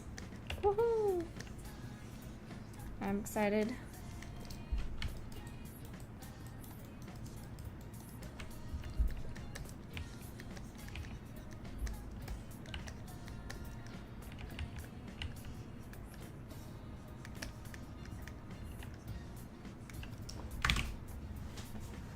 Pony Express? Oh boy.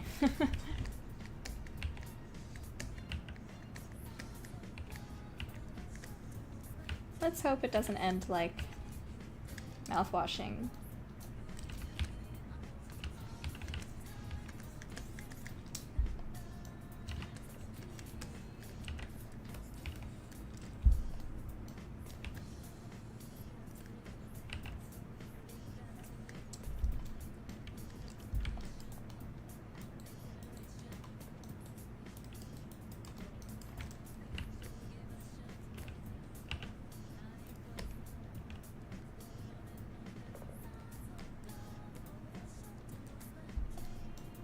Are the 80s planet chameleons?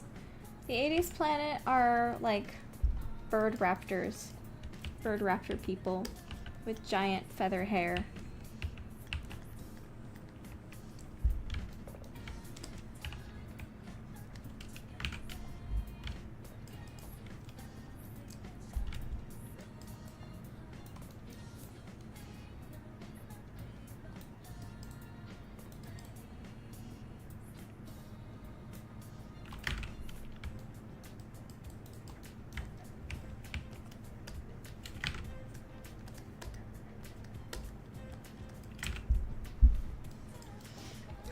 All the planets are based off of decades, right? What is the planet that is closest to our time right now?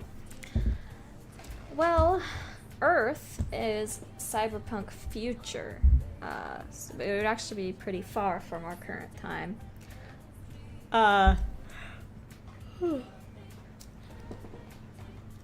Technically, the planet closest to our time is probably the 90s planet. No, sorry, early 2000s planet.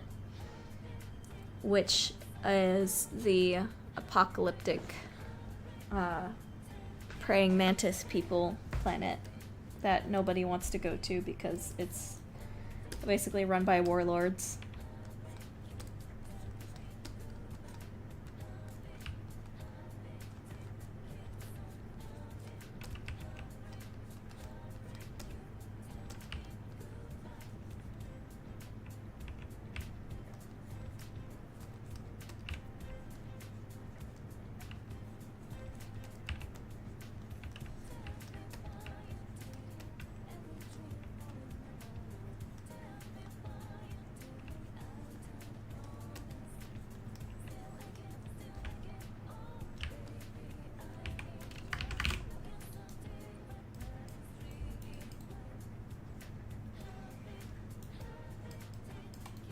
Is Robot Girl gonna be redesigned to be Raptor?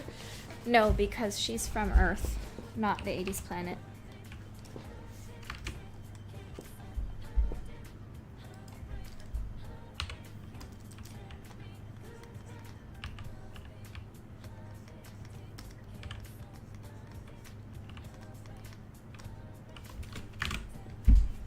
Good night, Lowest Expectations.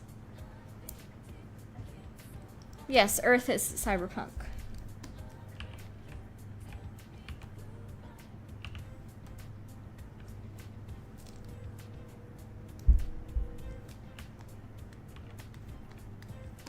Yep, that's a Luminara. I love her. I can't wait to use her in a project.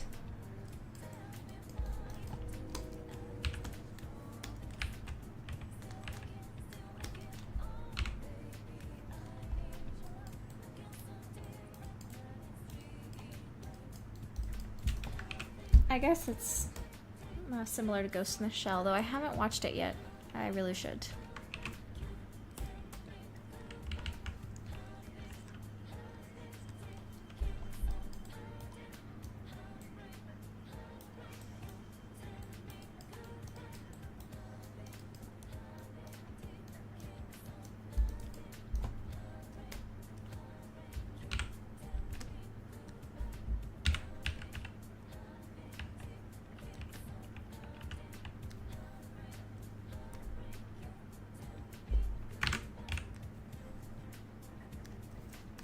You do hear Persona 4.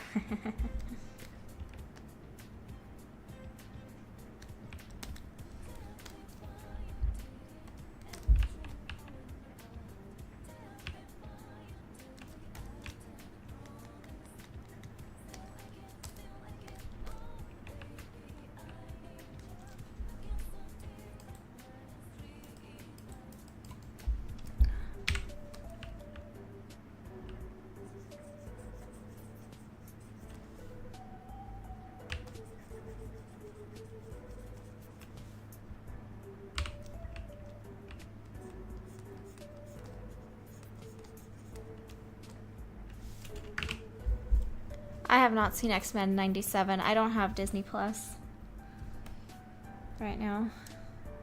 There's a lot of shows I haven't seen because I can't afford the fees. That's why I keep talking about indie animation that's free on YouTube.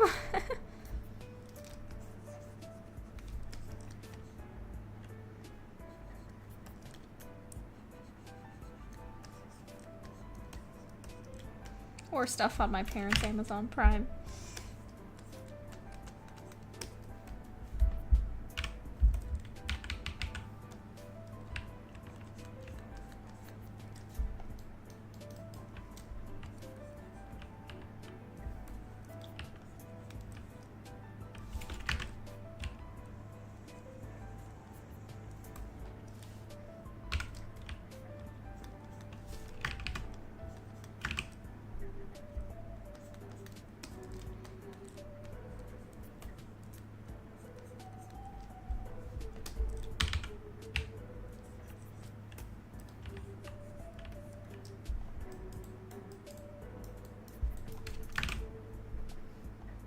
Okay, I think the strap is about done.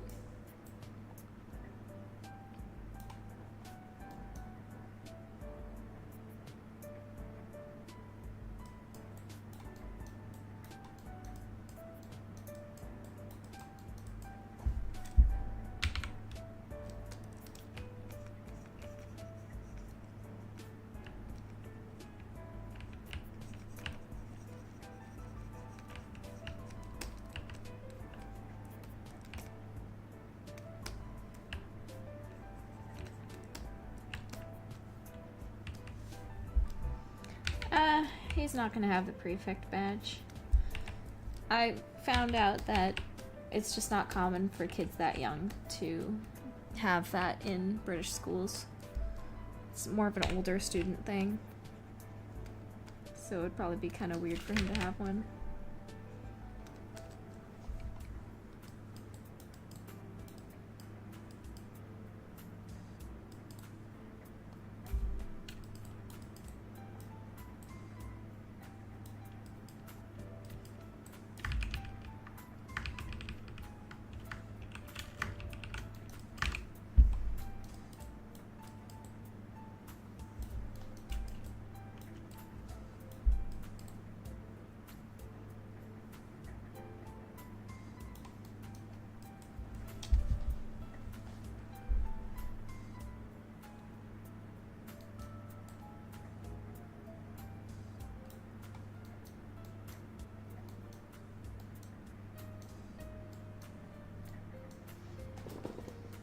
Okay, now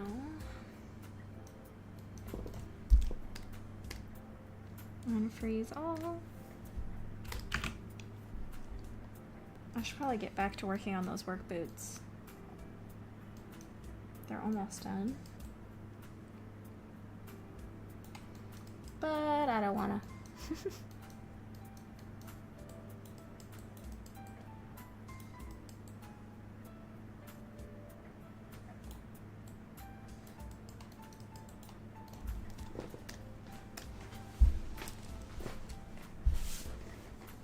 Let's take a look at this jacket.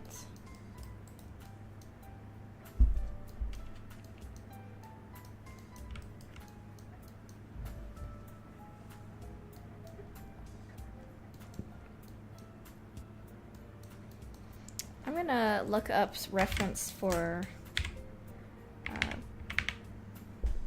bunched up sleeves.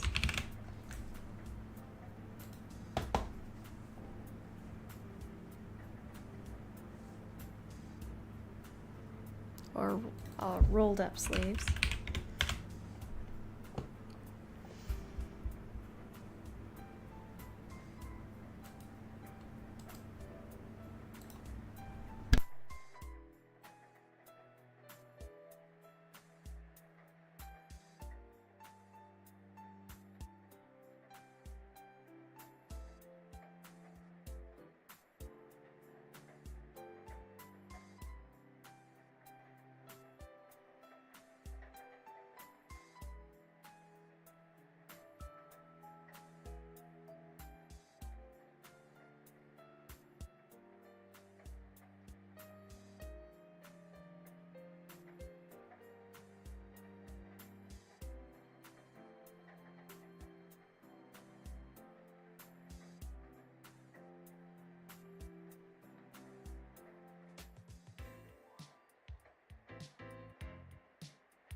There we go, found some good reference on Google. Well, DuckDuckGo, but basically the same thing.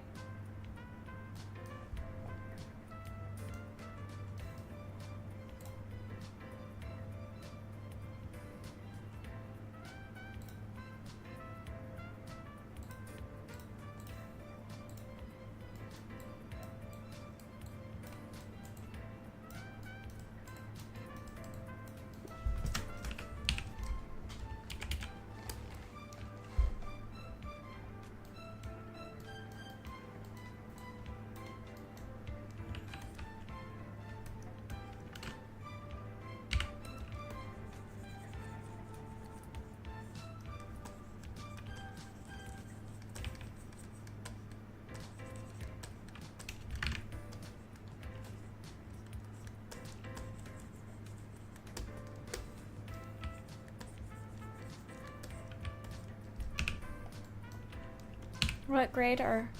Well, they're not in American grades. They're in year 2 of Noirmore Academy.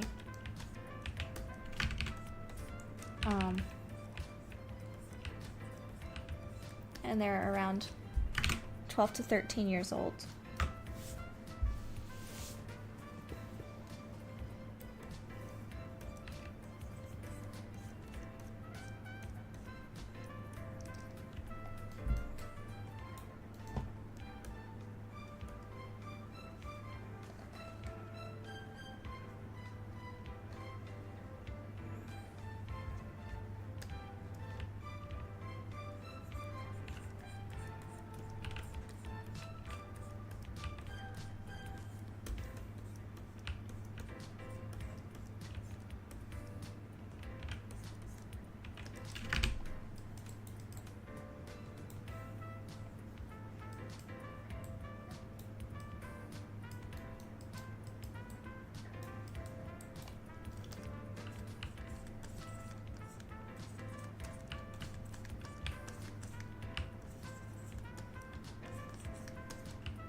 Judith's house animal is a Kipson. What is Deacon's family animal? Or is his crest a tree? I haven't worked on Deacon's yet.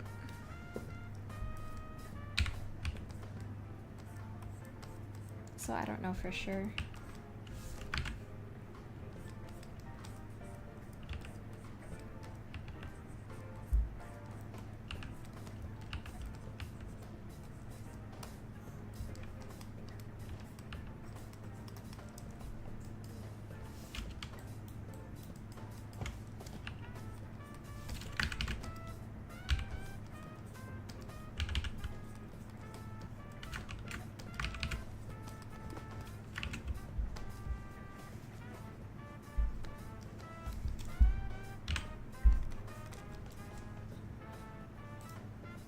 I'm not vibing with this song.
Uh-oh, my Command Z is not working. That usually means I need to restart the program.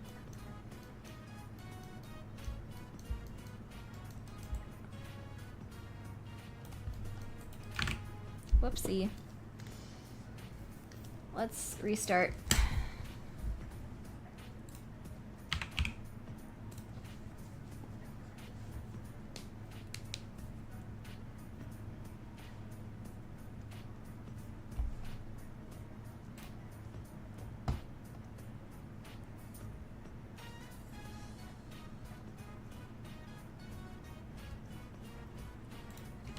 Come on, come on.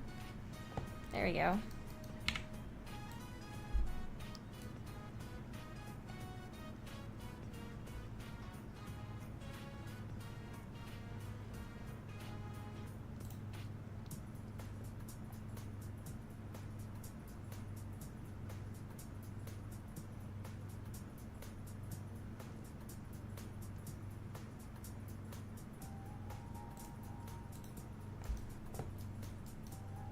All right, let's get back to it.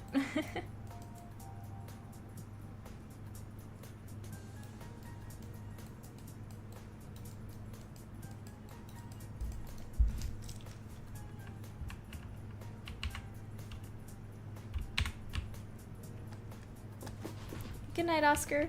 Thanks for coming in.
Yeah, they do.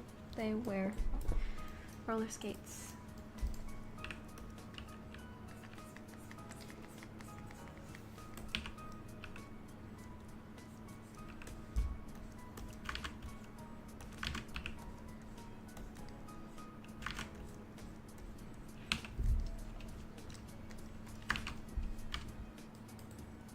No, roller skates were used back for a long time, actually. They were using roller skates in the 40s.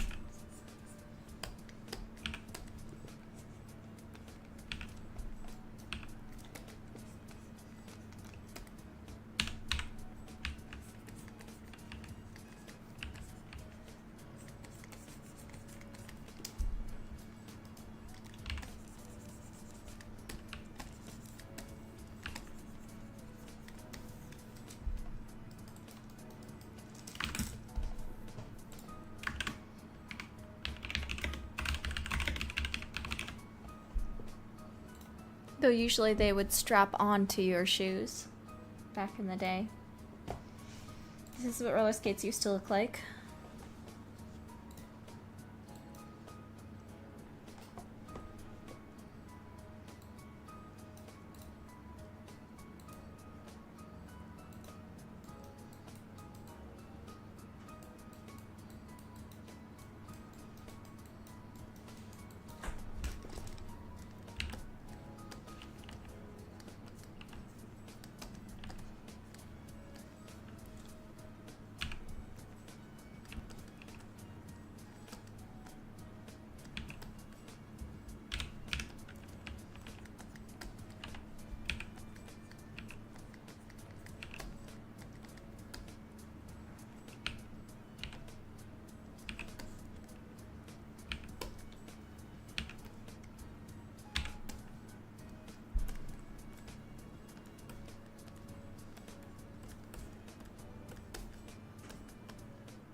Let me get some reference real quick.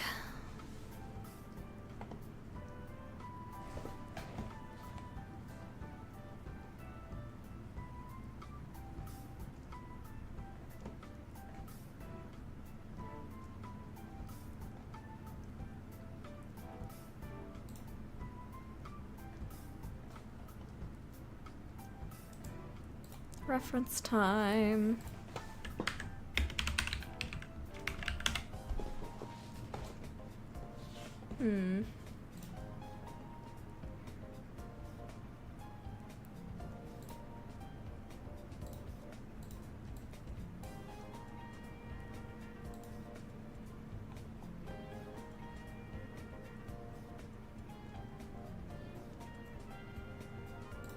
One second.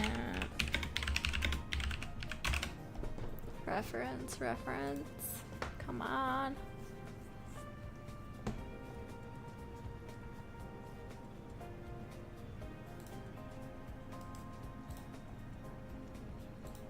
Okay, here's one good reference picture for the back.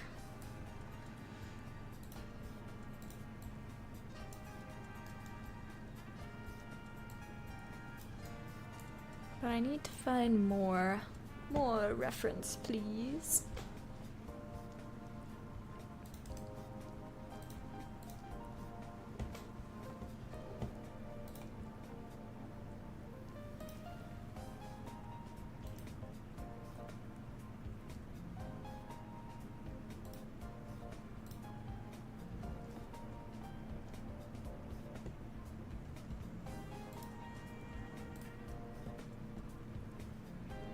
Okay, I'm still trying to find good reference. Sorry. I just want someone wearing the jacket and it has some nice wrinkles on it that I can actually paint. Not just storefront smooth, you know? I don't want storefront smooth.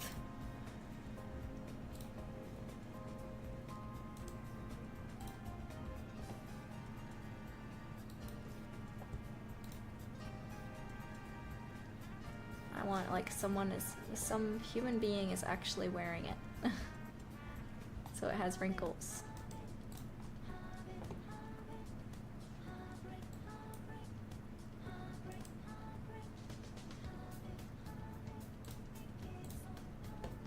Okay, I think I finally found some.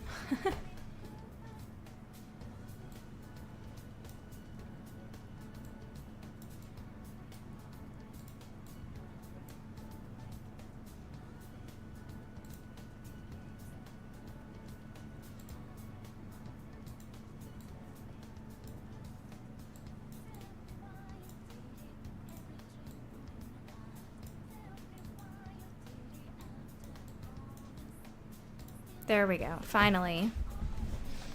You just missed me trying to get reference for his blazer.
I don't know. I'd have to think about it.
Thank you, Ziggurat.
Thank you, Enchanted BB Fly. Many thanks.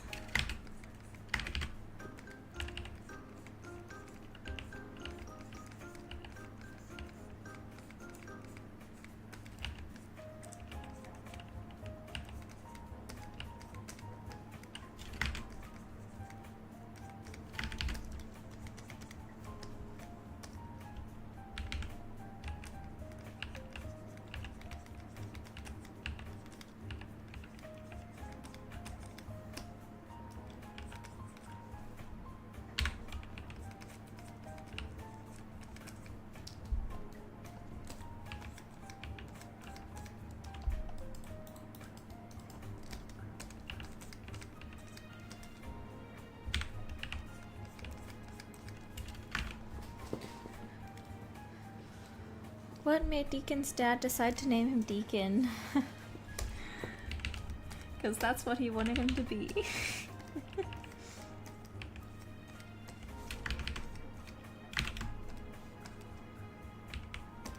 No, there's a little bit more to it. You'll find out.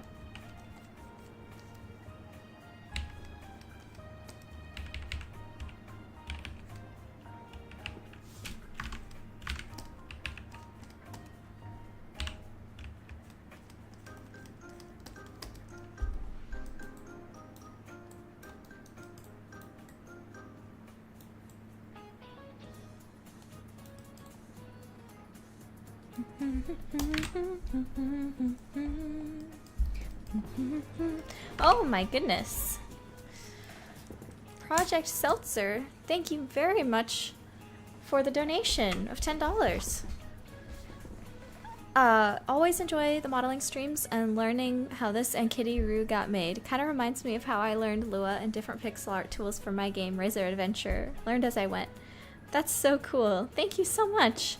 And since you donated 10, you can choose a little message to put on Deacon's model if you want. What would you like to write on his model, if anything?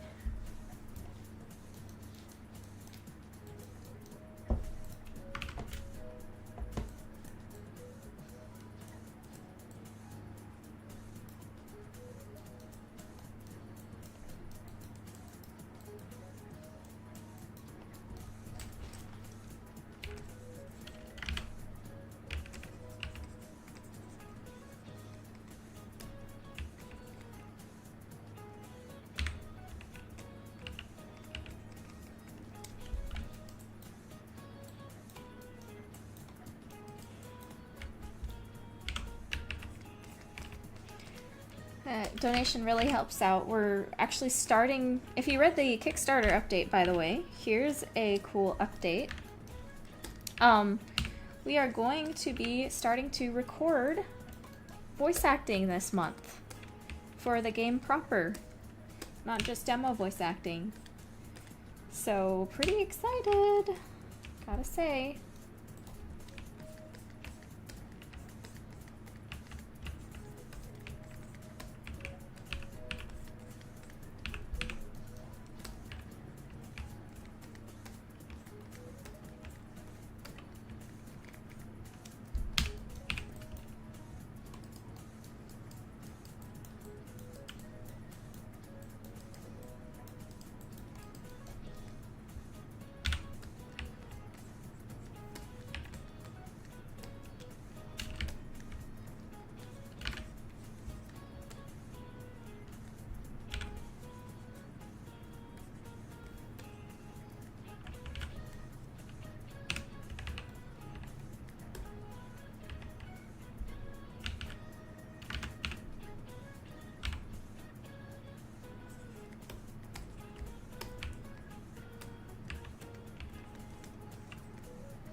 It's a secret to everybody. Nice Zelda reference. Very good.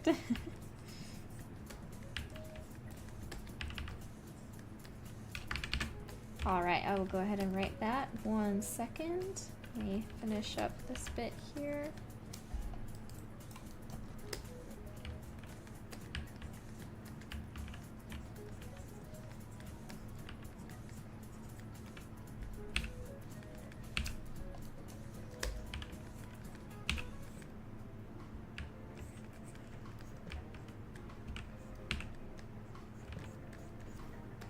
One moment. Sorry, I'm just finishing this up.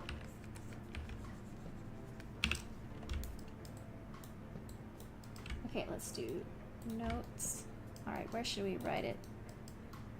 Maybe, how about on this bit right here? For donating $10, you get to write a secret message on the model. And the secret message is, it's a secret to everybody.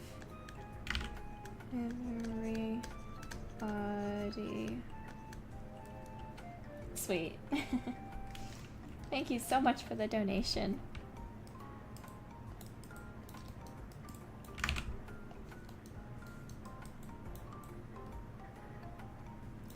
And with that, I think I'm just about ready to end the stream. Got some stuff I gotta do tonight.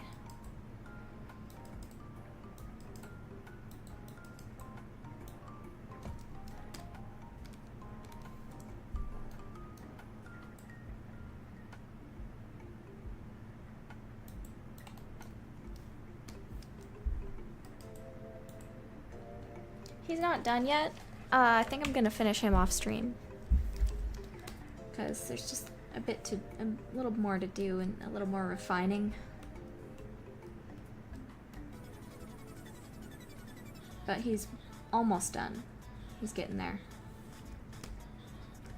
It's just gonna take some... It's gonna be a little boring doing the final details, you know?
Yeah, alright. I'm gonna finish him off stream. Thank you everybody so much for joining the streams of Deacon redesign, modeling, and texturing. This one was very fun to do.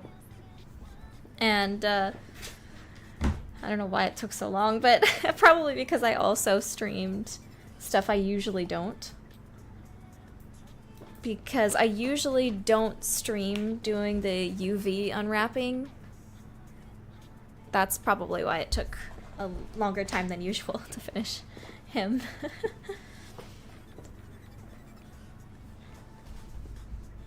Oh, wait, hold on. I need to write something down. Well, draw something. Gotta remind myself that I need to put the seam lines here. And the seam lines here as well.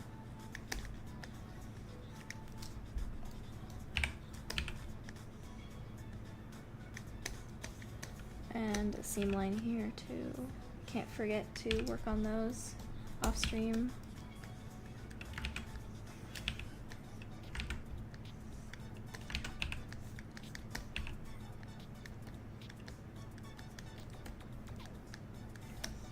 Okay. And of course I gotta do his forearms and his scars off stream as well. But yeah, next stream, I'll probably take a vote on Discord if we should do Cowgirl Judith or Well, there's a couple options, actually.